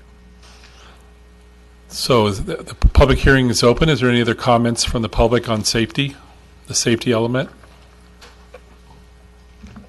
Seeing none, I'll close the public hearing. Any other comments from the TAG members? I have one question, and town or whether it's appropriate. I mean, bicycles I ride myself, and is there a limit on the amount of events that we have in town? And is that appropriate to have some language, because that is a safety issue? Because there are a lot of events, especially bicycle events, that happen in our town, and in the application of safety measures from the events is poor to nil as far as control of that. So I just maybe we can bring that back when we come to draft mobility policies and programs, because in that on page 1 of the draft, there is consider complete street improvements, including enhancements for pedestrian and bicycles on all future road projects. But we'll come back to that in a second, if you don't, okay. Joel. And if there's no other comments about safety, then we'll move then to the mobility policy, which includes maintain safe and efficient operating conditions on the townwide circulation network, consider complete street improvements, including enhancements for pedestrians and bicycles on all future road projects, preserve the quiet small-town character of residential streets, locate new streets to enhance circulation, and connect to existing street networks. I have a question. Go ahead. Joel, so when you were talking about the safety, the bicycle safety, but you also referred to maybe the number of events as well, is that? Yeah. Mm-hmm. There's a lot. Steph, any So I don't think we address bicycle events. Bike events are handled as special events, and conditions are imposed on those when they are held. And the organizers are expected to share that information and have all the participants comply with those. If it's something that the TAG wanted to discuss about how those events are held or number or anything else, this may be the time to try to form some type of policy if there's consensus. If I could just add something, bicycle events are also, they're not necessarily, Yountville is ridden through rather than the source in the end. So it's a challenging environment because most of those are actually issued by the county because most of the activity occurs. So we do try to monitor them, and the ones that are legitimate and come in and get a special event permit, we do kind of track and put condition. We have a number of events, riding clubs and groups that come riding through that do not get permits, and the volume of increase. So, that's where part of that challenge is. But very few of these events originate in Yountville, so that's part of our challenge is, the county issues a permit, and then they come in and comply with a small section that's in Yountville. There are communities that are implementing policies that for events, that for an event to go through a town, they have to provide safety measures, whether it's CHP or police, and whether the town might think about implementing or looking into the possibility of a policy where there is a fee for safety, where we have our additional sheriff's department or CHP who monitors the event as it goes through our town. So the town isn't absorbing that cost, but the event is absorbing that cost.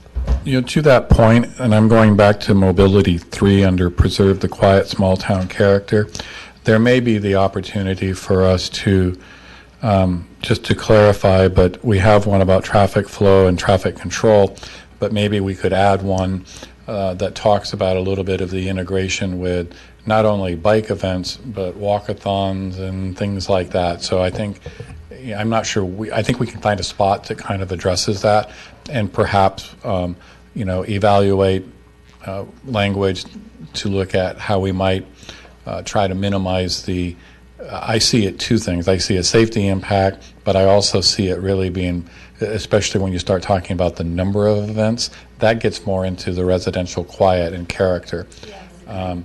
And, to be perfectly honest, some of the safety compliance, we have challenges with our own residents riding through town that do not set good examples for our visitors. Or driving.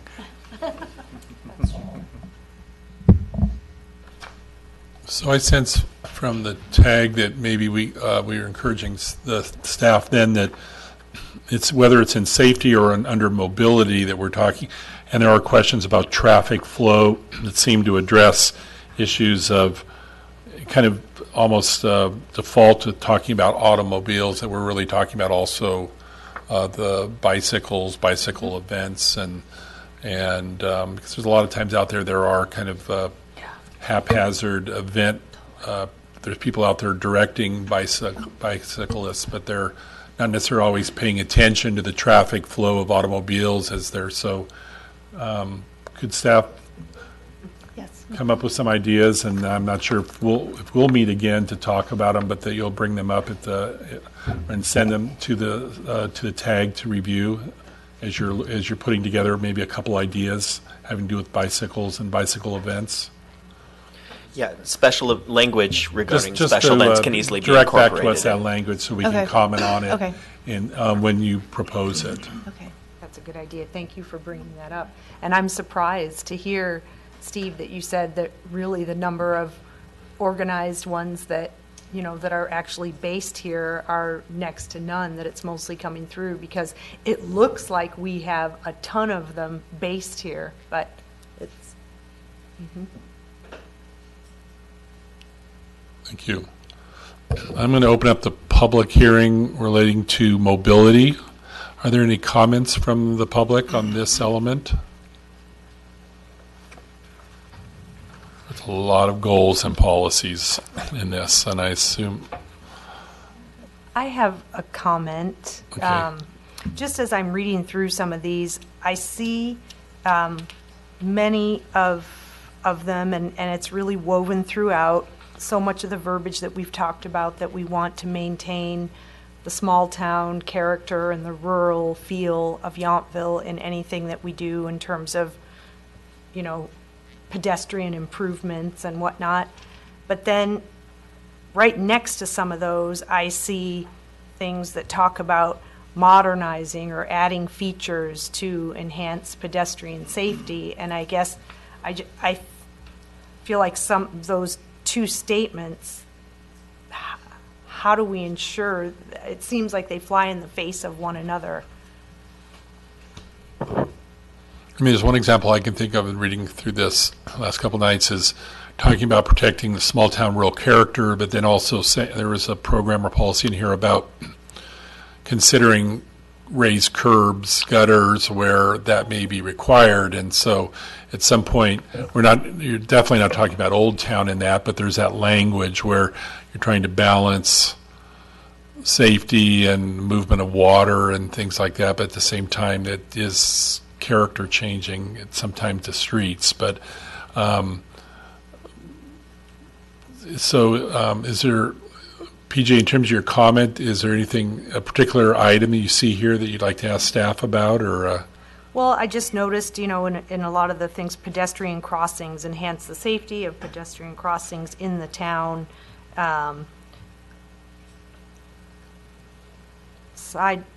Sidewalk alternatives, new development.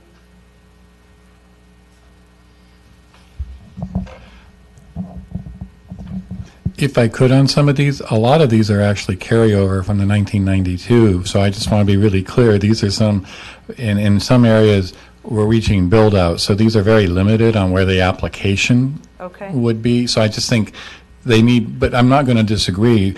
You're going to find, just like the community has, there are some of these things that one leans a little left and the other leans a little right because we want, to make sure that the crosswalks are really safe, but we don't want any signage or anything, and those two don't go together.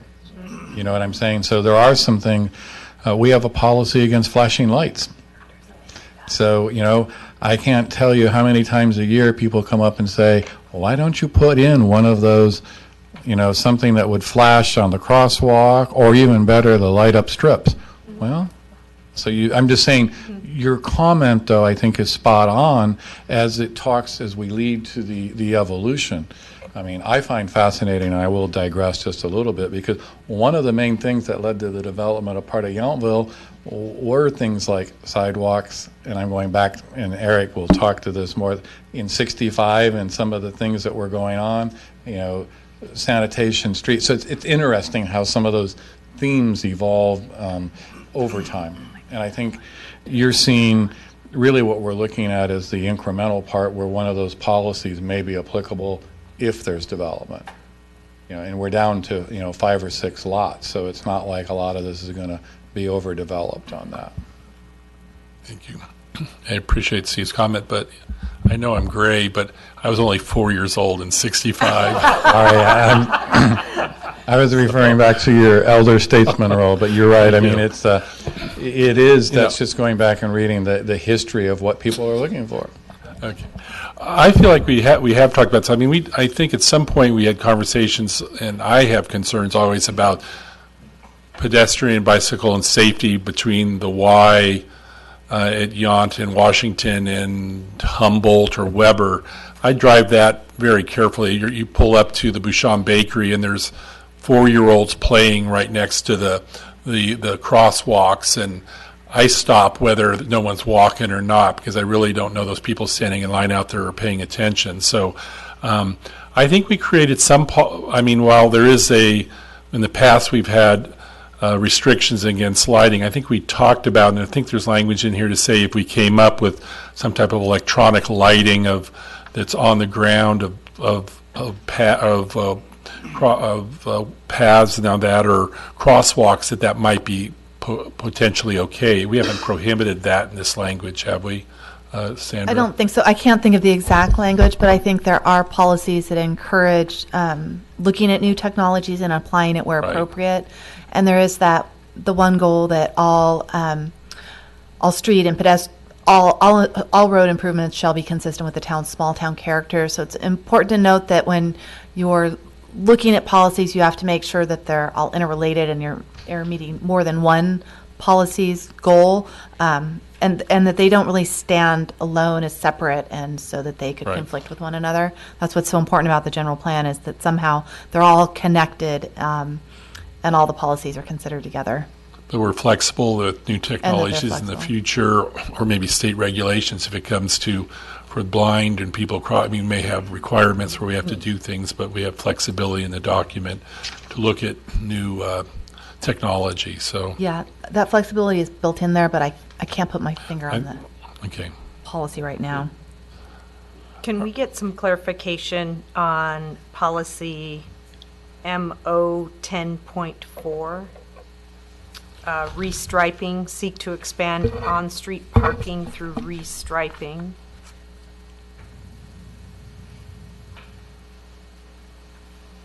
That's usually having to do with either changing parallel to or to To pull in.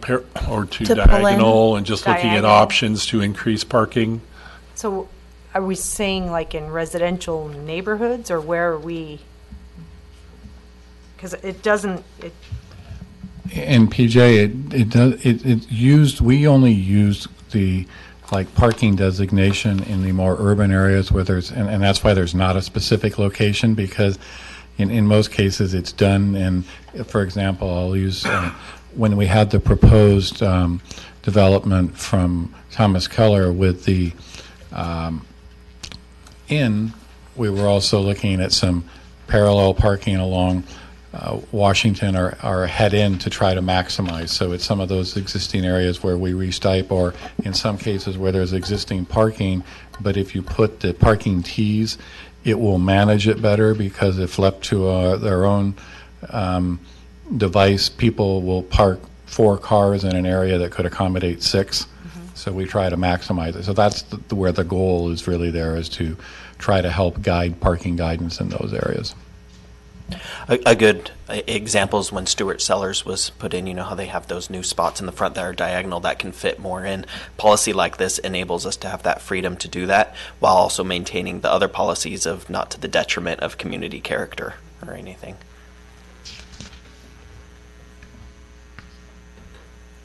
Any other comments, questions about mobility?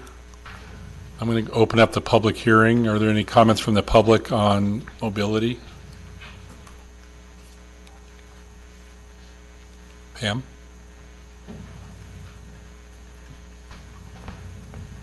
I was just looking at Public Right-of-Way Program MO-10.4A.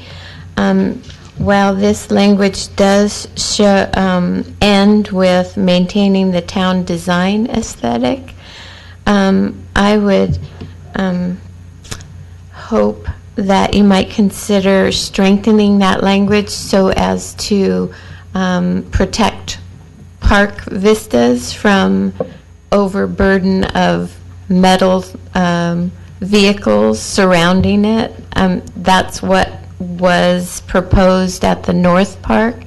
And I think even if it were designed with, I don't know, natural materials or whatever, completely surrounding the park with parking would take away from its usefulness as a park. So I don't know if this language is strong enough for that, or if you could address specifically parklands where the view is burdened by vehicle parking. It's just a thought. Thank you. Are there any other comments from the public? I'll close the public hearing. Is there any comments from the TAG or staff that might, in terms of just addressing issues of that particular issue that the public brought up, that Pam brought up? I would agree with Pam on that. Are there any proposals from the TAG members for language or? I conversely feel that, we have so little parking in the town already. To restrict it even more so around the park really puts a burden on finding parking for people that want to use the park with their children. They're not going to want to park quite a ways away and then walk to the park with 4 children who's under 5, let's say, or something like that. So I think, again, we have to be realistic about the amount of land we have for parking. I think, though, this doesn't talk about restricting it. This is just saying that we wouldn't want to add diagonal spaces going all the way around the park and make the park surrounded by a parking lot. Oh, okay, well, I didn't get that from necessarily what Pam was saying. She said she would like to have it not have parking around it. Oh, okay. Because Well, there are- the view aesthetic there, the view in the. Well, there's already parking on three sides, Right, basically. right. But there is still right-of-way area there that could be used, and that just, it feels like you're sort of acquiescing to the vehicles and not to the need for open space and view and sort of quietness in the park. I think when you consider the two larger parks, which are really where we're talking about the possibility of more parking, I don't know of a view corridor that would be blocked by parallel or diagonal parking at either of those parks that's not already blocked. Because there's parallel parking around both of them, and there's diagonal parking at the park at the north end. I think, if I may, back when the Yountville Park at the north end of town was updated, was it summer before last, I think, one of the proposals initially was to dig into the park just a little bit on the Lincoln Avenue side where the residential homes are and put in 17 diagonal spaces right there in front of the residences. Right now, there's just parallel parking right along the perimeter. So I think that was definitely a concern about making it more of a parking lot when we've already got diagonal on two sides and then along the other side. And if I could on Keeping a that, view open so that it is a view corridor in that sense, in that when you're in the park, you're able to look out and you're not just looking surrounded by cars. and if I could on that, I think the language that you have here was actually what was utilized after neighborhood meetings and the comments were shared. That plan said, all right, we hear you, we'll do this. So I think that's, if you're going to put language in that, I guess you could put in something that would be, existing developed park space should not be removed for parking, would be something like that if you wanted to add that.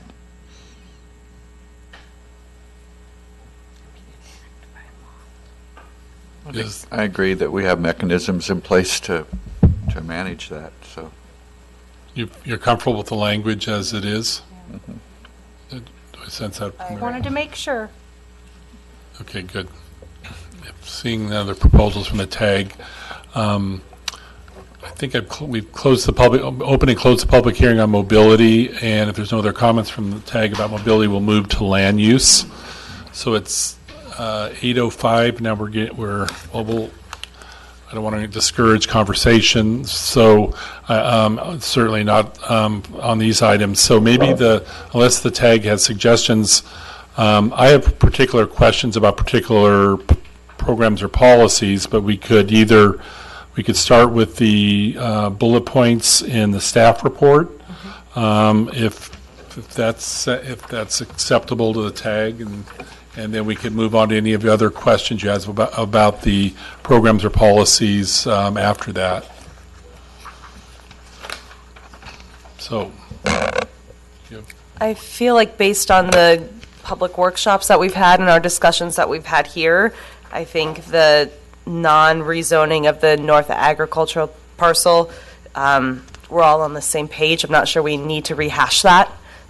So I think that if anybody has any objection to what staff has edited in the document, I think we can move on from that one. Okay, good. So that's the first bullet. Thank you. I just have a question just generally about the language, and because I heard everything that the public and the community said, and we had property owners at the last meeting that were emphatic about their particular rights. But The only question I had about LU 9.4 and agricultural land is the language where it starts by saying discourage the redesignation of agricultural lands, and then under D, then it says discourage it where except where it will be found that the project will, and so I guess my concern about that word discourage is that language that if is it consistent with our housing element, and is it with all our other comments in our general plan to say discourage. And while I don't want to put it all on in terms of the state, but when the state reviewed our general plan or housing element, when we talk about discourage something, is that language and is that what we're really speaking to in terms of what I heard from comments is that look for housing opportunities in other places, that this is really the last place we want to see it. But are we talking about does it make sense to have language there that says discourage it? I think this policy is a complementary policy to one that is in the housing element of the general plan, and that one speaks specifically to the North Ag parcel and says that it shall be maintained as agriculture for the term of the housing element. And so this one follows with the same desire to not redesignate agricultural land. Discourage, if that's, and I think this policy is existing, although I can't say that with certainty, through the town limits, period, and that we added the second line, except where it can provide. So we were trying to give some more certainty as to where it may be allowable, because the word is simply discourage and not allow. Okay. That's fine. And under D, when you say satisfy the town's obligation to provide housing and infill development under Measure P, does Measure, my understanding Measure P talked about land use in the county. Does it specifically speak in that document to the city's obligations? Is that correct language? Or would it be to our maybe other general obligations we have with the other counties and cities to provide housing? But I'm not sure it's under the obligations in Measure P. Do you know if that's a correct? Well, I think maybe they're more indirect than they're worded here, but by maintaining ag for ag's purposes, it is necessary for the cities and towns to have the housing and the commercial services to allow that to be maintained as agriculture.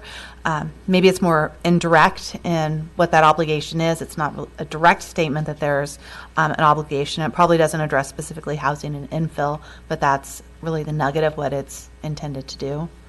So that's why we came up with that language. It can be changed. No, it just said, I could see it satisfying the town's obligation to provide housing and infill development, which could be from multiple obligations, whether it's, but by saying under Measure P, I'm not sure it speaks, if that language is really a part of the Measure P document. So that's all my only comments. So does the board generally, if there's no disagreement, I have a slight problem with the issue saying discourage when, but at some point it'll have to be reviewed. It says discourage, but at some point it says accept under the conditions where we will consider it sometime in the future, basically. So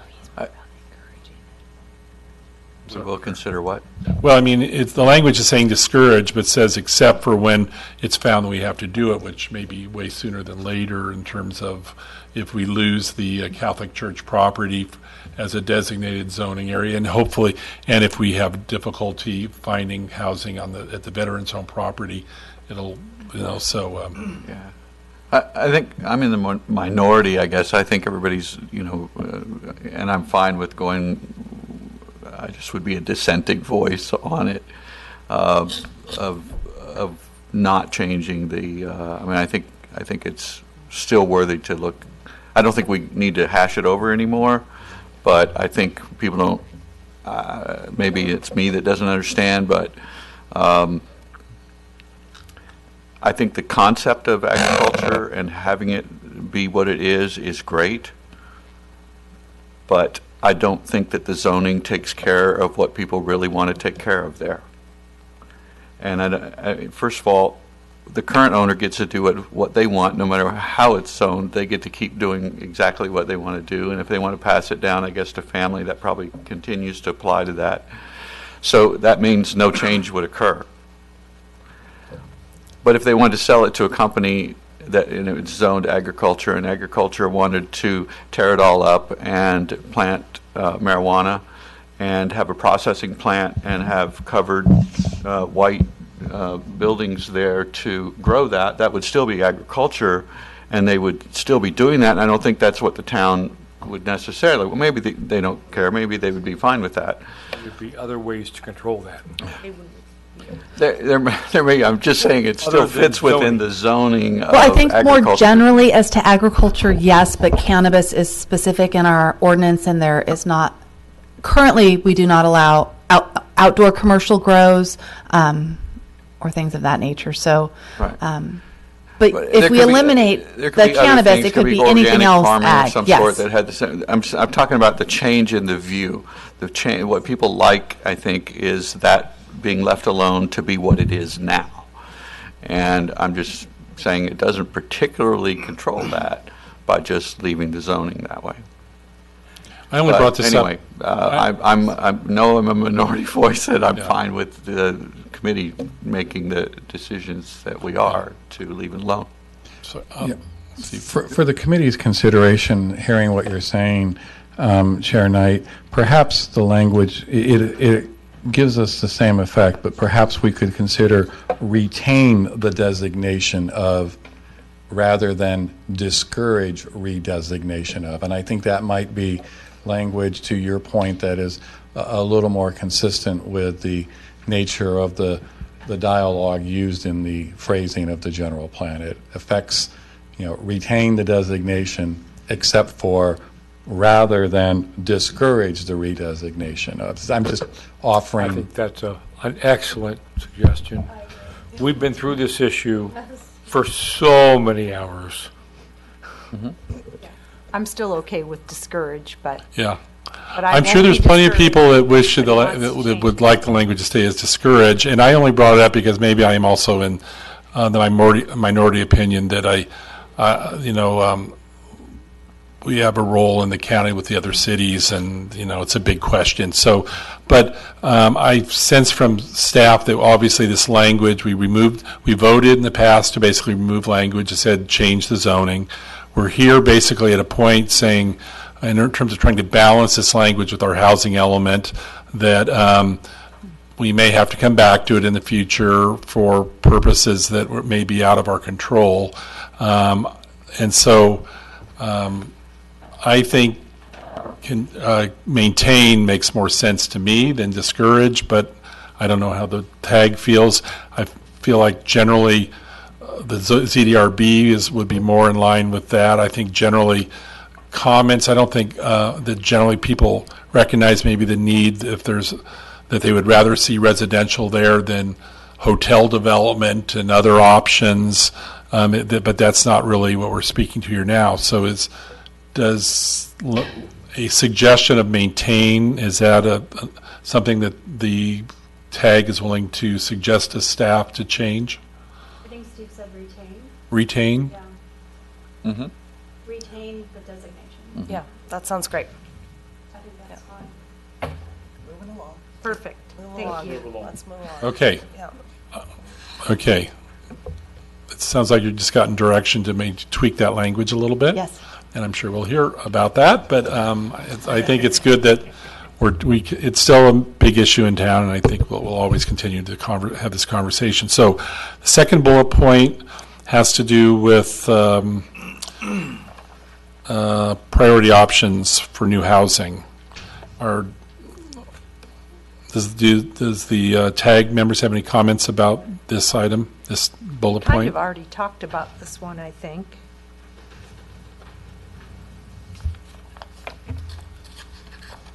It jumps out to me again as more of a wish list option where we possibly don't have any control over it.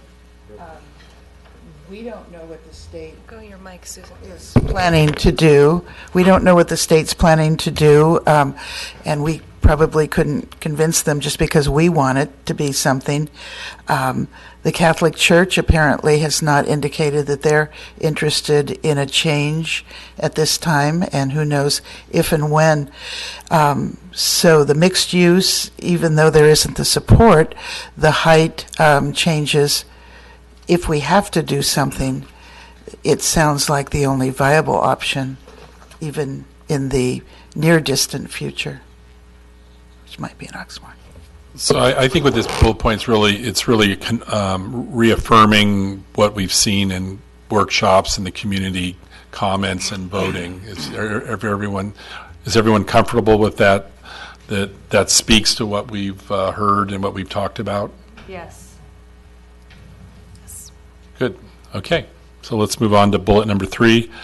The community has mixed opinions on whether the rezone of all 6 residential parcels on North Washington to commercial to only consider the north and south bookends or to leave it as residential.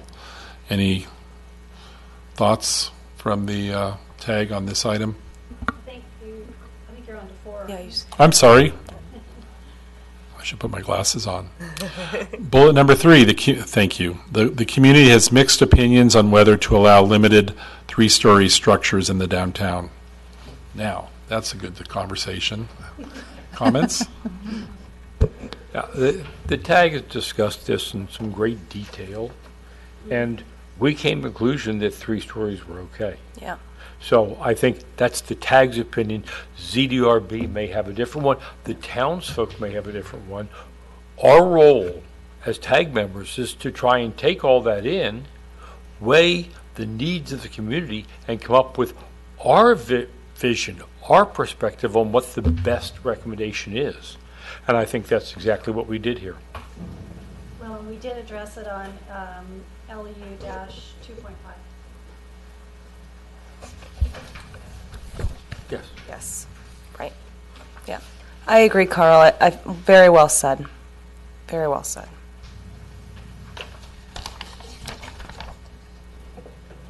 So LU 2.5, as Linda said, talks about provided the development considers the neighborhood context, including uses, view corridors, and setbacks in the buildings adhere to the requirements for massing.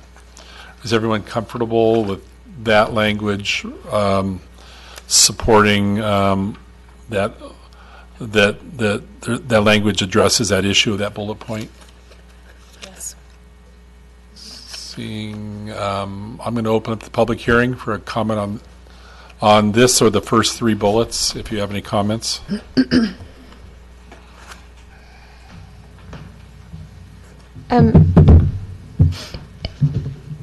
I would like to, as a member of the public, I would like to say, and I also think that the people at the meeting indicated that they didn't want 3-story buildings. So I'm wondering if you could change the verbiage to say, consider 3-story buildings on the west side of Washington Street as long as they further a desired goal by the community, meaning if we get affordable housing from a 3rd story, that's great.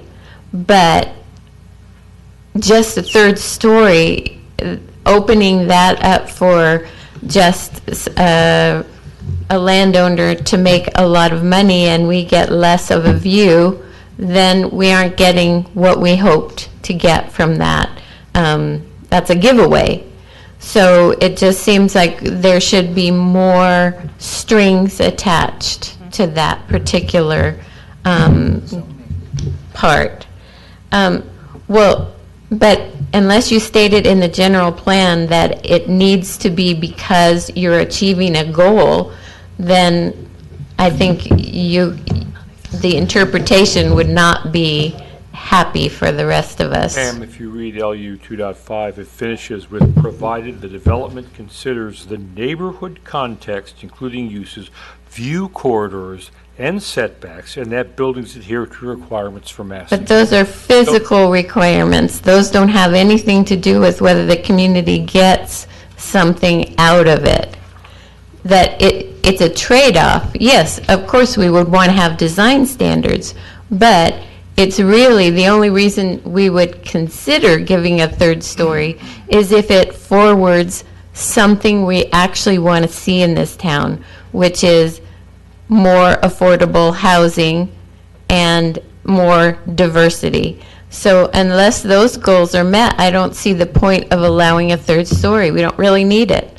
I think that's something for the ZDRB to consider when a specific project comes up. No, as they need opposed to something- a general guideline, which is what the general plan is. But they need something to fall back on to make their decision. If it's not stated, they can't make it up in the moment.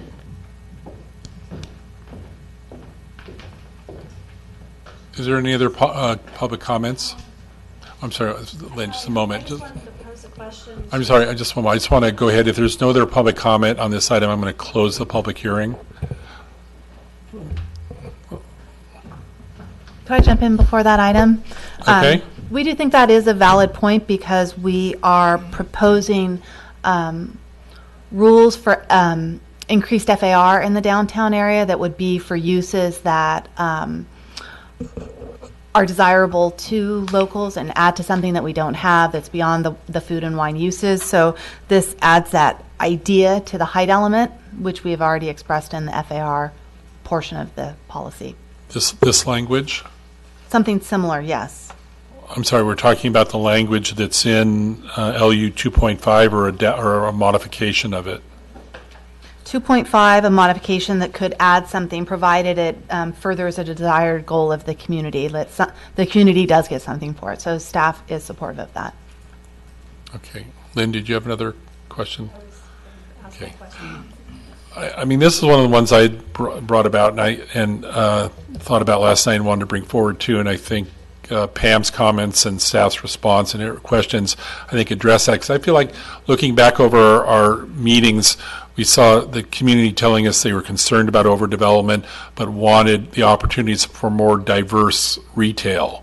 And so we kind of fell into a conversation, well, maybe we get that by going up in the business corridor area, which is really 3 or 4 parcels currently for 40 years and now also owned by just one property owner who kind of master developments that whole property. That's the language is really west side of Washington from Humboldt to the core area. But I felt like we talked about that third story, but didn't really, as Pam mentioned, as we've talked about, really get specific to what the benefit was to the community, as she said, and that I'm afraid if we just specifically say permit 3 stories and don't tie it to a benefit, as Sandra's suggesting, that we may get 3 stories and the market may not necessarily, we may see retail that all the way up that 3 stories. So I'm glad to see that we basically put in the general plan language that really allows the town to put more teeth into that growth upwards to benefit the community, if that makes sense. And maybe I'm reiterating what people have said, but I think it's important. We've fallen in on this concept that we're okay and generally comfortable with 3-story, but we need to have more teeth, and if it goes there, why it's going there and what benefit we see out of it. Add on to that, from a staff perspective, the 3-story was always on the expectation that there was 2 in order to get 3. So we're just clarify that for consistency. That was how we presented that. So that's consistent with the community dialogue and discussion. Good. Will you bring some language back that we can, or at some point will staff bring back some language on this policy for the changes, and could you at least just forward it to us if you As with modify that other it? item, we can share thoughts in an email to you. Okay. Is everyone comfortable with that? Yes. What our conversation language on that? I'm sorry. All right, go ahead. Hi there. Yeah, so just commenting on that, and I may not have caught all the nuance in terms of the including uses. My only comment was that it seemed as though because the housing element, need for housing, was driving a lot of the discussion, the degree to which, and I'm not necessarily suggesting a language change, but the degree to which saying, the town seemed to be relatively more in favor of going denser than spreading out, even though obviously there's still some debate there that going to 3 stories with an emphasis on the fact that it would bring more housing would be something you'd want to tie in here. And you may have addressed that specifically, and you may not need to change it, but I just wanted to comment that the 3rd story benefiting some of the housing needs seems to be a correlation that we wouldn't want to lose. So, yeah. Thank you. I have a question maybe too about, I guess, the order in which we would go to a 3rd story development, because I know in the survey, people had said first they wanted to look to the veterans home, then they wanted to look to the Catholic Church property, then they wanted to look to the mixed-use residential in the downtown corridor, which might be the 3-story. So would we be approaching it in that order? Meaning, would we first be exploring, or would we say, well, hey, we've got a piece of property here downtown, let's just go for this right now before we've fully explored our other options? I think we want to draft the policies so that any of them are possible, provided certain conditions are met. And by adding the one for 3-story height in the downtown, provided certain design and use issues are addressed, I think it puts it in that hierarchy, but it makes each of them possible. It makes each of them possible based on their different circumstances. The first one for the Veterans Home references back the Veterans Home Facilities Master Plan, and so if that does move forward, there's the support we need to do that, but each of them will stand alone. We'll also have some type of narrative or discussion in the text of that chapter that mentions the community preference, but it doesn't set up a specific hierarchy, I don't think.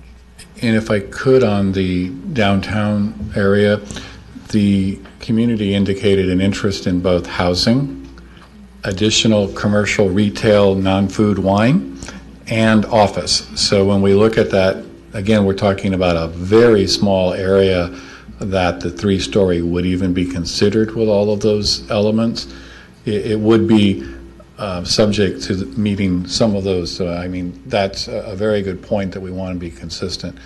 Private development's ultimately going to determine which goes forward and how they look at some of that. We may be able to, over time, have influence policies, which could include funding. If we're able to have money, that might be, for example, something that's necessary on the Catholic Church parcel, because even though we have the policy to talk about extending the flood wall costs a few dollars, and on top of just building. So I think there's some, when we look at some, and again, this is that idea that there are multiple layers and overarching policies that will affect an end outcome.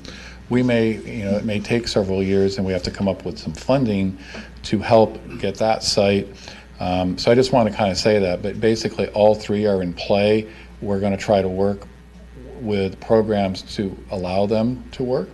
And we'll just see what happens. And again, we've got a lot of property that nothing has happened on for a period of time. So even though something's been zoned for it to support it, hasn't occurred.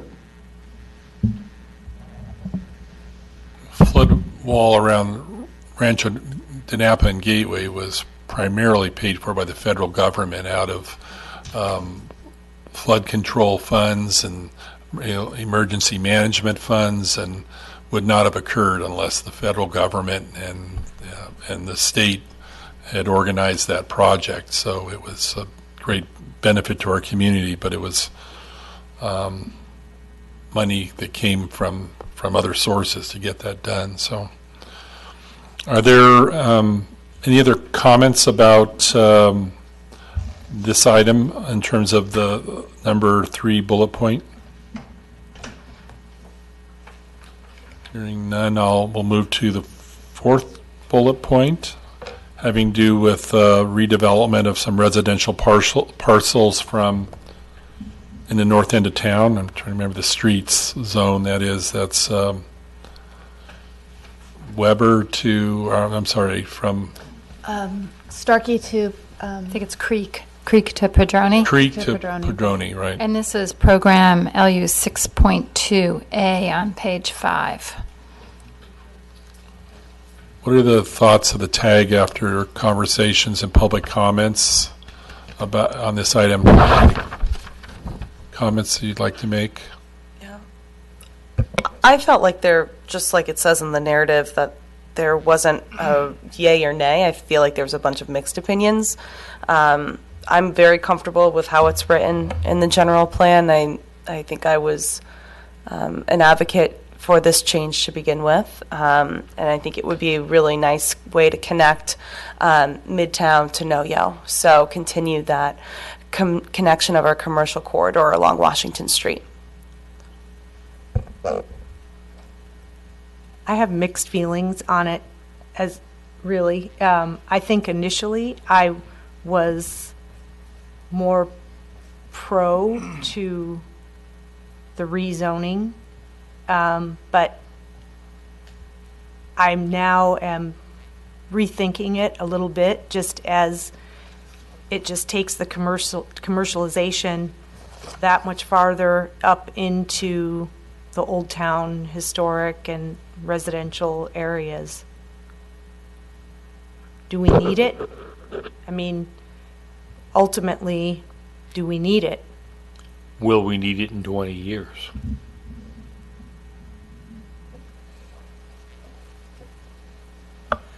A question for the town. If we, by rezoning, do we change, if someone chooses to remain the same, does their tax basis change with the rezoning? Thank you. That's a good question. Not under California law, because in that particular case, it's based on the sale. Your property tax liability is on when you purchase. So potentially, you could argue that commercial has a higher value, but it won't be resulted until you actually sell it. Or rebuild, or Yep. remodel. Okay, thank you. Because with the rezoning, we were also going to allow second stories, correct? Wasn't that a part of it on those Yes, parcels? yes. It's already. well, second, There's already two-story structures on those two parcels right now, so we're talking But there about are still some that aren't. so where there are 1 stories, a 2-story is an option, provided they can meet all of the design standards, and one of those is FAR, and those parcels will be challenged to become a more traditional commercial project because they are small, and so they may or may not have the room to add a second story, and then if they do so, they face a parking burden that probably can't be met. And one of those is a brand-new single-family home. Yes. So that's why it just seems a little...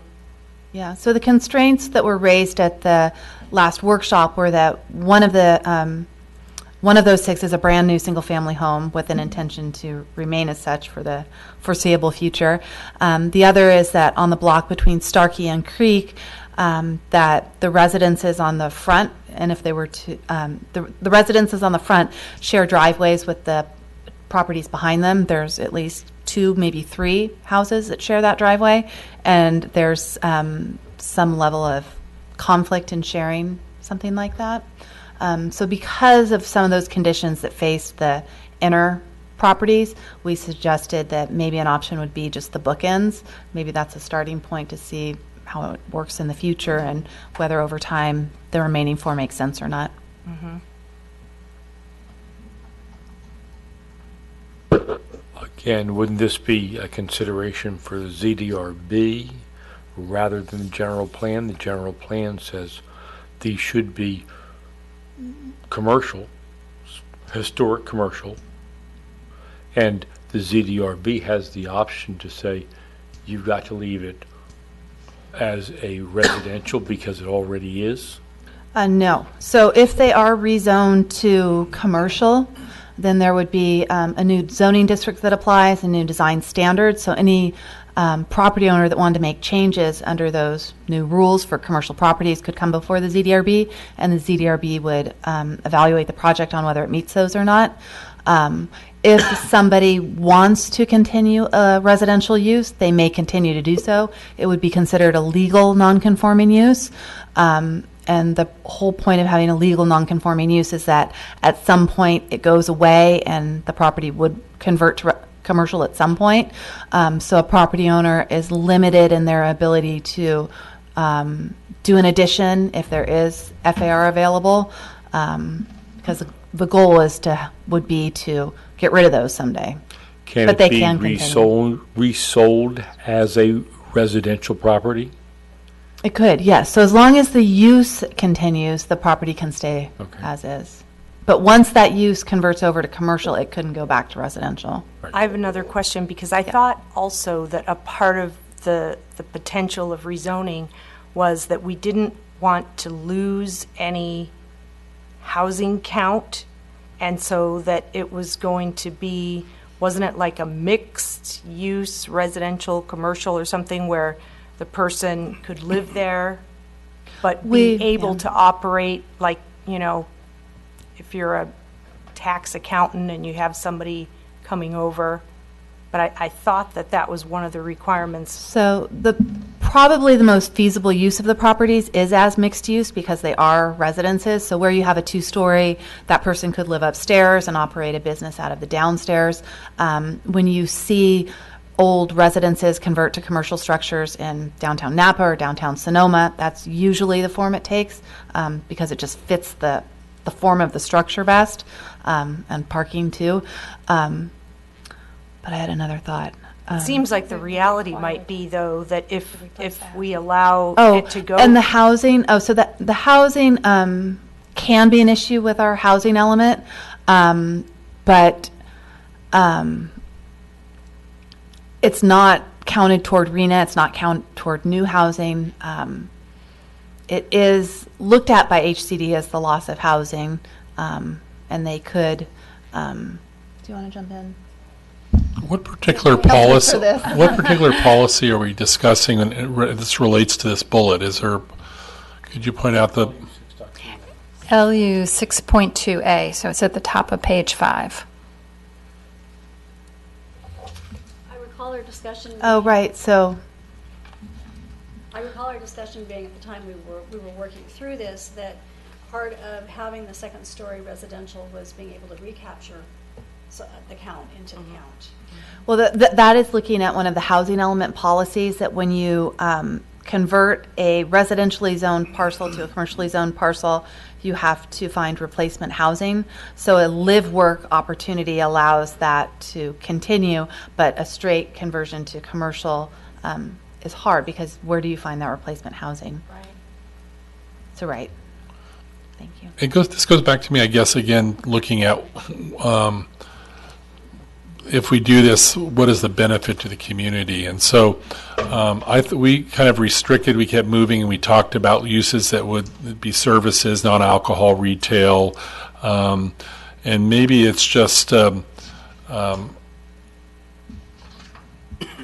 PJ has said, I just feel like it's something that makes sense, but the benefit to the community would be for services and mixed service type uses, and where second floor residential remains, that there's some value or benefits. We're not, in essence, losing housing as we allow, but an opportunity where housing could be up above and there could be a use below that makes sense. So my sense is I was always comfortable with it if there was a clear value and benefit to the community, and without it just opening up for mixed use, and then it's a discussion on the council level what that use is. I know it'd be a permit process, but I'd rather the language in the general plan more clearly define the town benefit, the community benefit, the neighbors benefit, if they, that there's some residential on those. But and then in that case it could be for all the parcels and not necessarily the bookends, because then the neighbors and all them in that area from the creek to to Padroni would have to figure things out too. I mean, there'd have to be a conversation because they do have shared driveways. But are people comfortable with language as long as we have more specific language on community benefit? I think the language like this is okay. And the community benefit, to me, is the fact that we are keeping our commercial district on Washington. There is no ingress beyond Washington. Here we have 6 residential properties still on Washington, and they're effectively non-conforming to what the intent of Washington Street is. So by rezoning these to allow them to be commercial, you are decreasing any potential pressure in the future to try and put commercial further into the town elsewheres.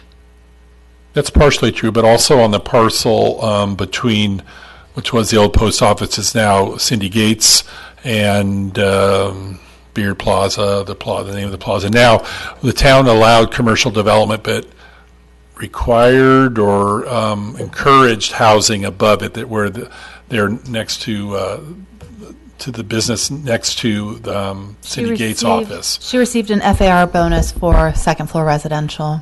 Okay.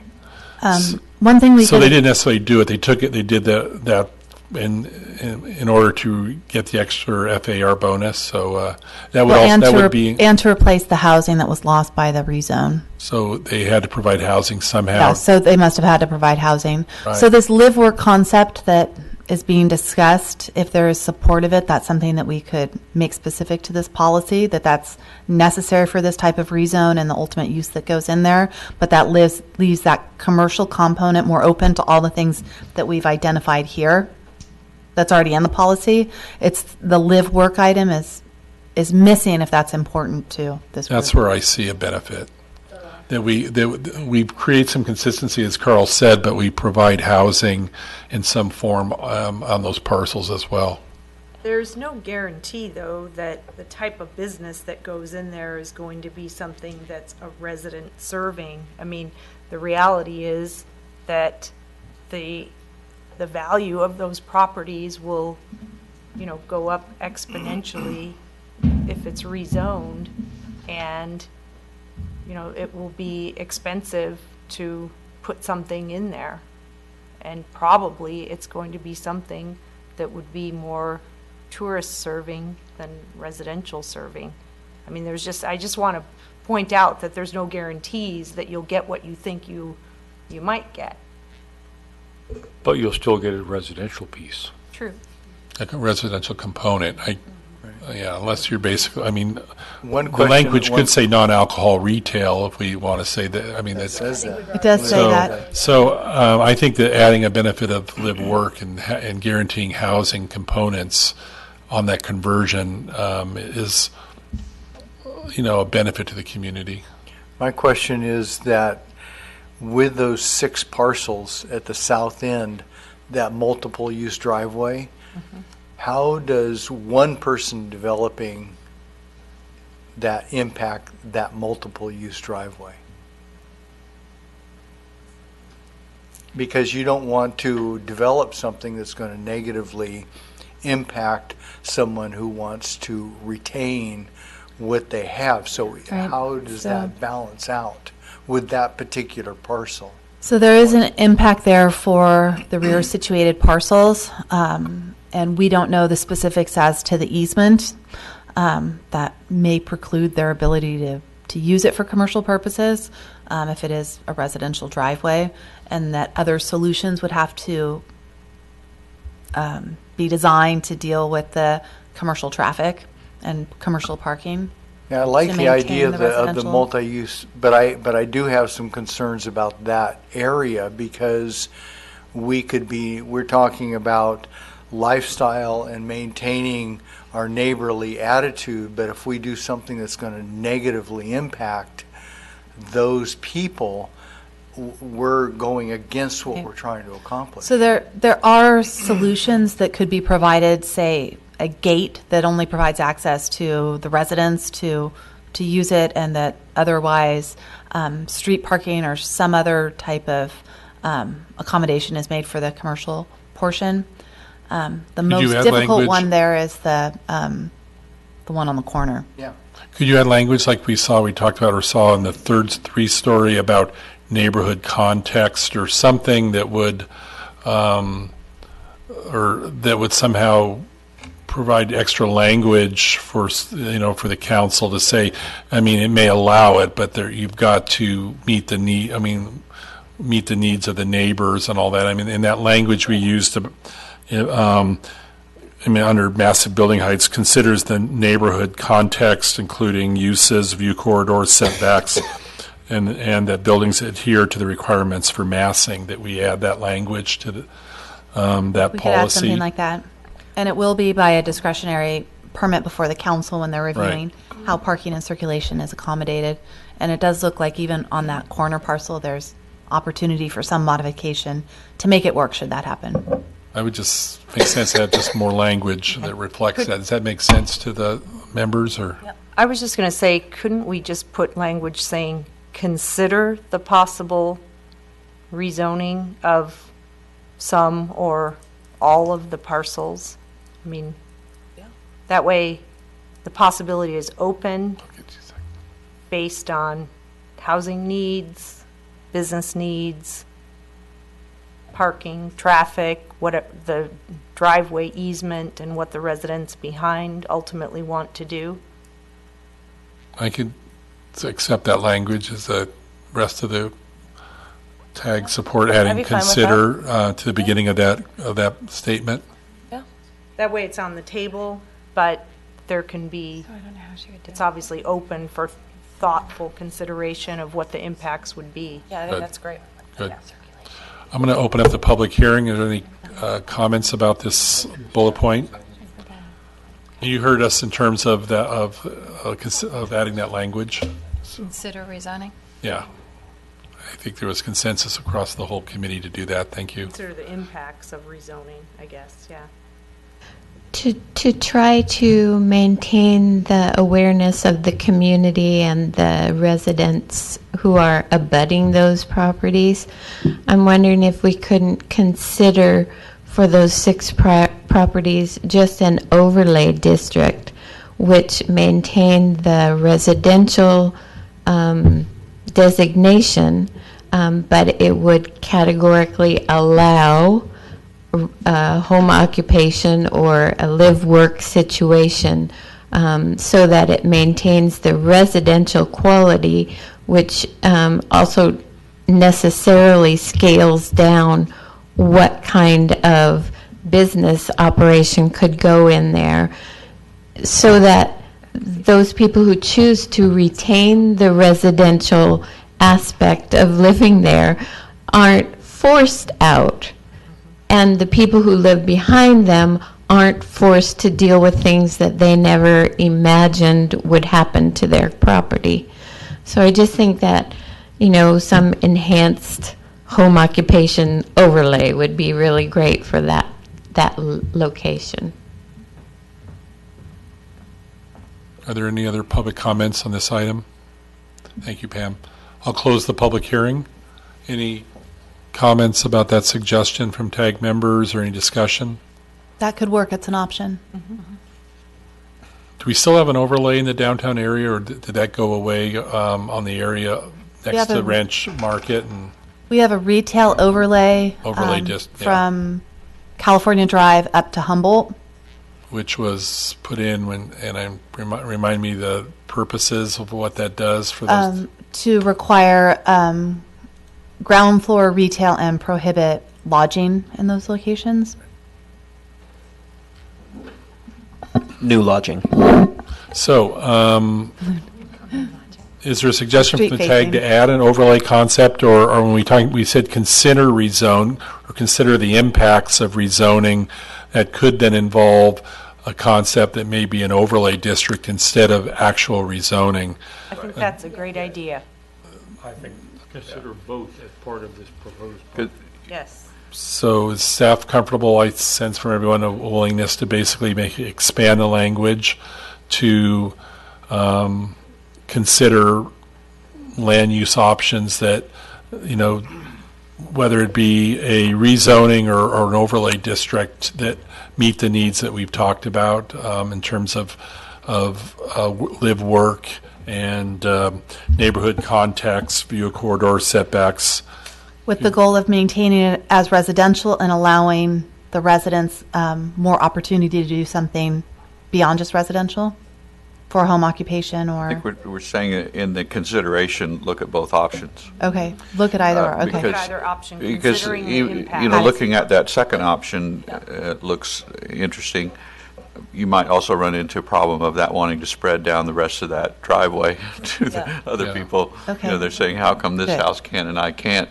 So you may end up with other issues. So just considering the overall picture. Got it, thanks for the With clarification. I do too. I think the GP or general plan telling council consider new options, which we're all open to, is where we're really directing staff from the tag. Thank you. Good.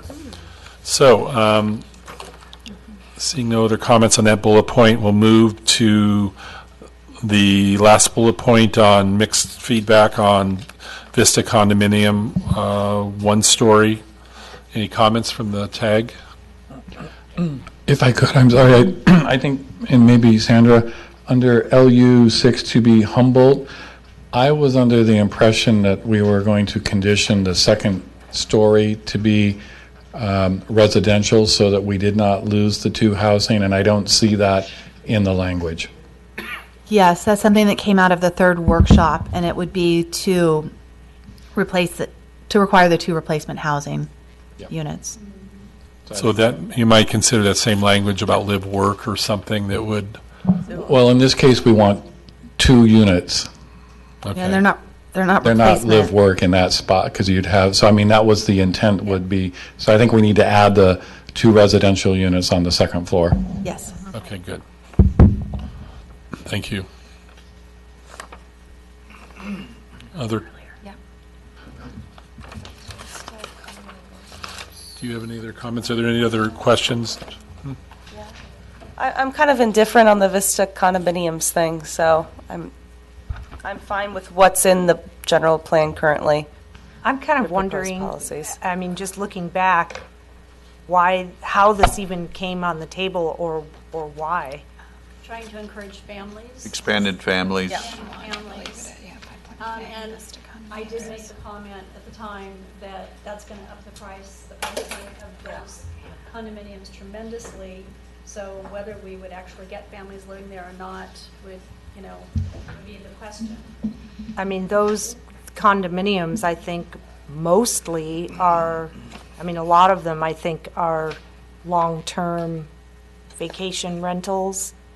And, That's not true. no, No, I okay, I don't thought think there were quite a few. But, I mean, I know there's a lot of residents that live there as well.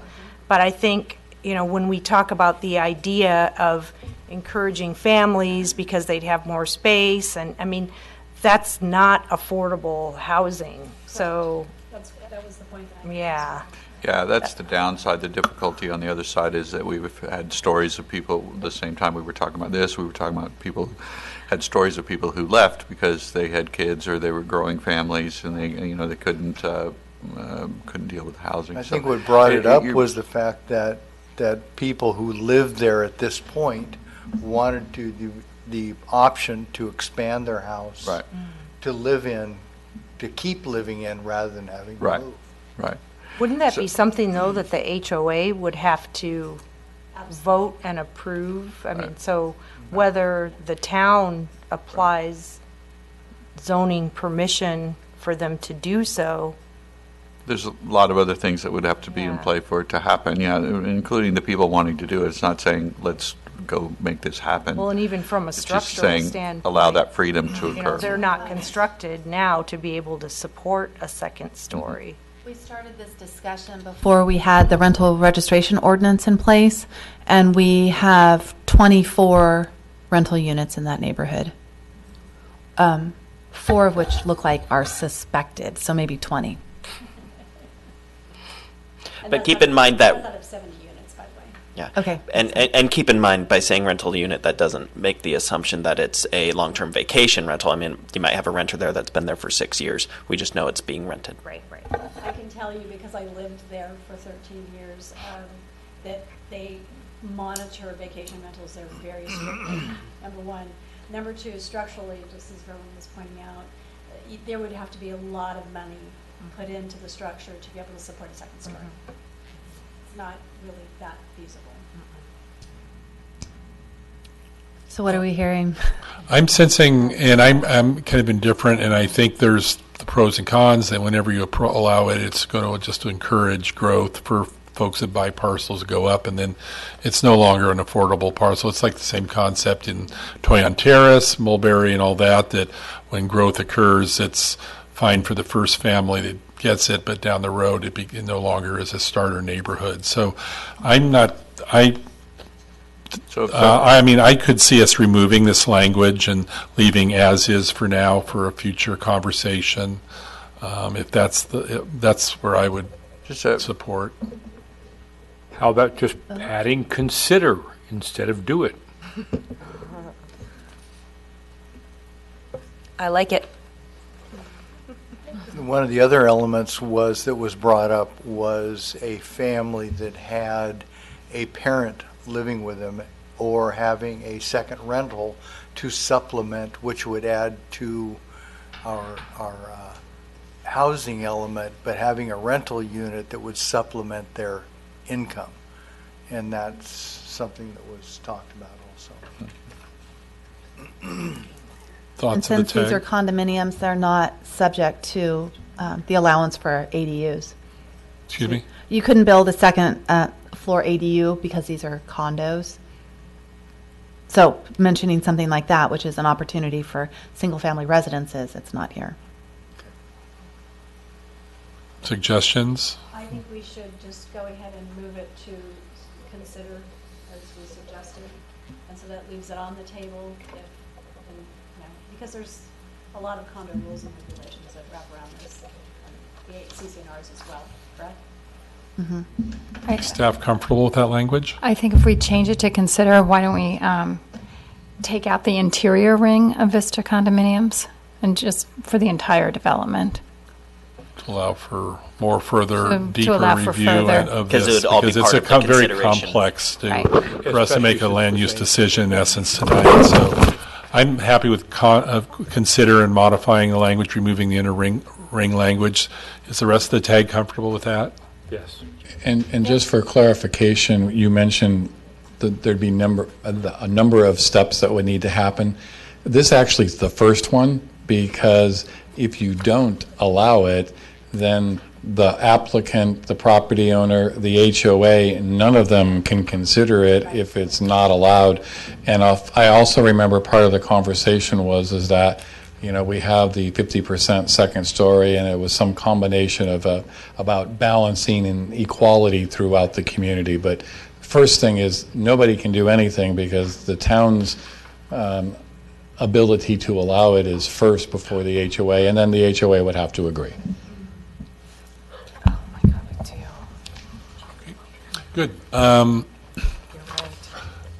Any other conversations about land use? I'm going to open up the public hearing. Are there any comments from the public on the land use element discussion? Seeing none, I'll close the public hearing. And I just realized there is one more here, community history and economic sustainability. Let's move on to that unless there's staff comments or any questions. Do you want to talk about market driven at all? I had a concern.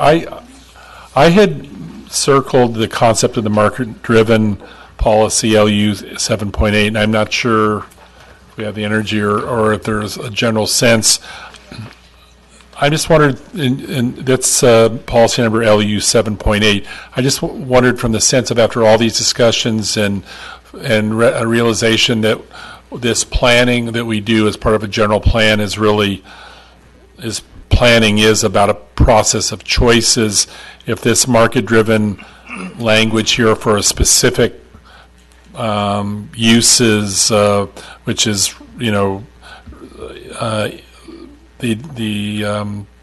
setting caps on particular uses and let the market drive it, if that still is supported by the tag. I think generally I'm more supportive of removing language like this and when land use planning is really about choices, giving more flexibility to staff to have the potential to consider that in the future. I'm not advocating for it now, but it kind of precludes it in this language. And so I see provide staff more flexibility and that means removing this language, this whole policy and out of the document, and let it be a future discussion for future staff and council, whether there's a need to do that. Is there a general feeling from the tag about this language, or about keeping it, or any desire for a conversation about it? I just think that you could change allow to consider and solve it.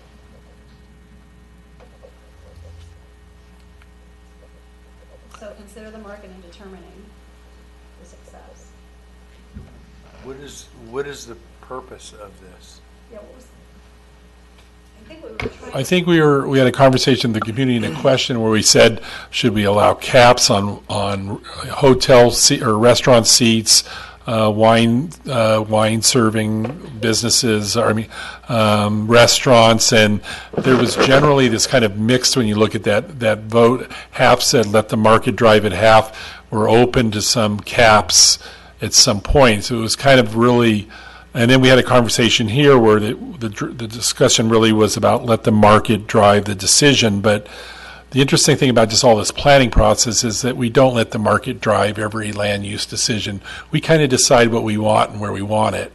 And so this language really takes away an option from staff and council by saying let the market decide whether this occurs, versus maybe someday there's a value to have a cap on restaurants, or a cap on restaurant seats, or get a waiting list for wine tasting shops, and then when one leaves, another one can come in. I mean, whatever idea that could come out of that, and this language kind of precludes that planning model. The first part of it is kind of redundant, because the market determines whether a business is successful or not.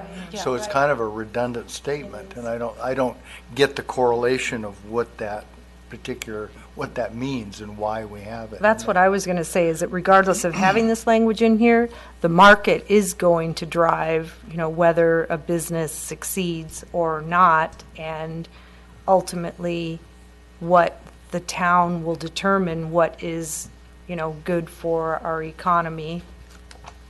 My recollection of the original discussion of this. Or having the discussion was to look at the saturation of the wine tasting and restaurant uses and determine whether there should be a regulatory approach, which is somewhat in our retail diversity ordinance, or to say, no, we don't want a regulatory approach, it's purely market driven. So I see the idea is that it's redundant because there's that market element out there no matter what. Yeah, the second part is appropriate, but the first part I think is it was more geared at determining whether the town should have specific regulations for an oversaturation of some businesses. And I'm not advocating for that, but I'm not saying, when it says rather than setting, it's kind of putting a negative connotation to that planning model that might be something valuable in the future. It's inconsistent. I just wonder why it's in the document. Right. And it does seem maybe at odds with some of the policies that we're talking for with downtown, with wanting to promote or get certain things that have a community benefit. So if you'd like to delete it, we can do that. Well, I'm just wondering if we just wanted to, like in the last part, rather than setting development caps, saying consider, and just that's where it starts. Consider setting development caps that express an official preference. Well, consider is a lot stronger language. That's why my choice would be remove it and let that planning tool be available, but don't state a position in a rather or not. I don't think there's support for saying consider it. Carl? I was one of the ones who originally was strongly in favor of encouraging allow the market to drive it. And in considering what you're saying, Eric, I agree. Let's drop this whole thing because that allows all options to be considered. If we leave it the way it is, market dominates to the exclusion of the others. Yeah, I agree. And we have some controls, or some controls are built in just other areas where we've said non-wine related businesses, et cetera. We have permeating throughout the documents. So I think we've overstated. So I think we're saying that there's some inconsistency in the language and without it. Without it. Is there support to remove this policy? Yes. Thank you for your comments. Okay, I think there's consensus to do that. Thank you. Okay, I had a real quick question before we move to community history. Well, did we ever talk about what is LU 6.2C, Hotel Yountville rezoning?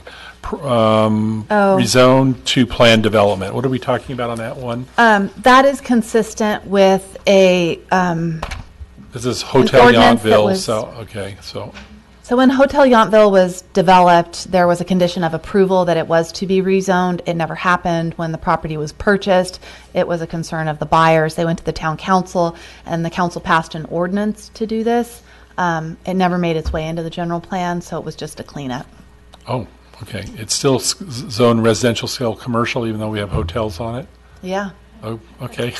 Buyers didn't like that. All right. Okay. Good. I'm glad we're cleaning up. I think we snuck that in because it occurred to us after we brought the item to you. Okay, good. Okay, so let's move on to community history, arts, economics, sustainability. I didn't have any comments on this item. I thought it was well written. Are there any comments from the tag?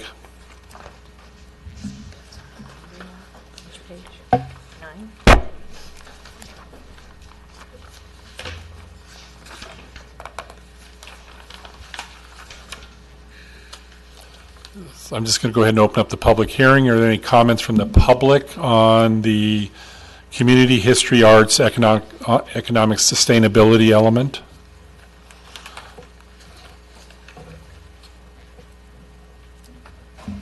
Any comments that you have, Whitney? Whitney on the language? I think it's great. I love the art element. So. With the art element, Yeah. So the topics are very thorough. Maintain a high quality of life in Yountville. Identify, preserve, and protect potential and listed historical resources. Promote arts and culture in Yountville. And then maintain, under economic stability element, maintain a vibrant and diverse economy, which we all support and will be beneficial for us in the long run. Are there any comments from anyone about this item? It was well written. Any comments? I'm going to open the public hearing on this item. Any comments from the public? I'll close the public hearing. Thank you. Staff, have any questions about this element? Are we good? Good. Thank you. All right. Seeing that we moved through all those items, we'll move to item 8, and I appreciate everyone's patience tonight. I think we've had a good discussion. Commissioner comments and reports. Any comments or reports from commission members generally?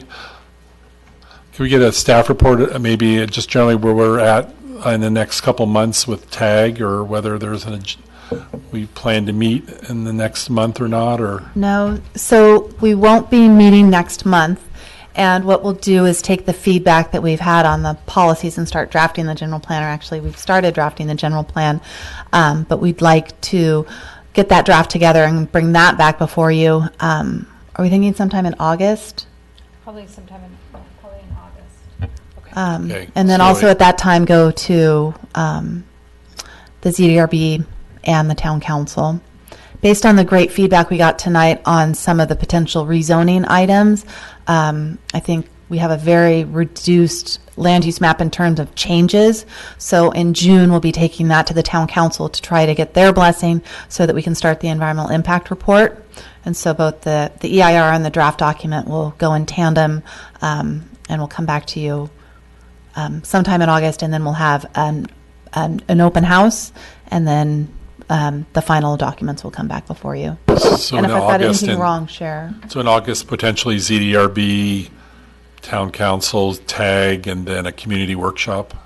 Mm-hmm. Yeah, the community workshop would, the community workshop will most likely be in September. Okay. Good. Any other questions? Yeah, maybe an updated schedule could be sent out via email of the dates, because I thought the community workshop was in August, and now if we're saying that's in September, that would be helpful. We have only just decided that today, so yeah, Okay. we have to come up with a new schedule, but we're Cool. thinking that seems more feasible. That'd be great. Awesome. Yeah, basically everything else you need from us, Okay, we'll come up with something, yes. including the party at the end. That's the residence bash. That is. No, we would have scheduled. Thank you, everyone, for your comments tonight. I think Yes. we got through a lot of materials. Hopefully, we gave some good direction to staff. It's long, but I think we had it was very benefit, and thank you for comments from the public. And seeing no other comments or questions, we'll move to item 9, adjournment. Is there a motion to adjourn to our next meeting that will be posted Yes. by staff? So moved. There's a motion and a second. Second. All in favor, say aye. Aye. Aye. Thank you very much, and good night, everyone. Pretty sure.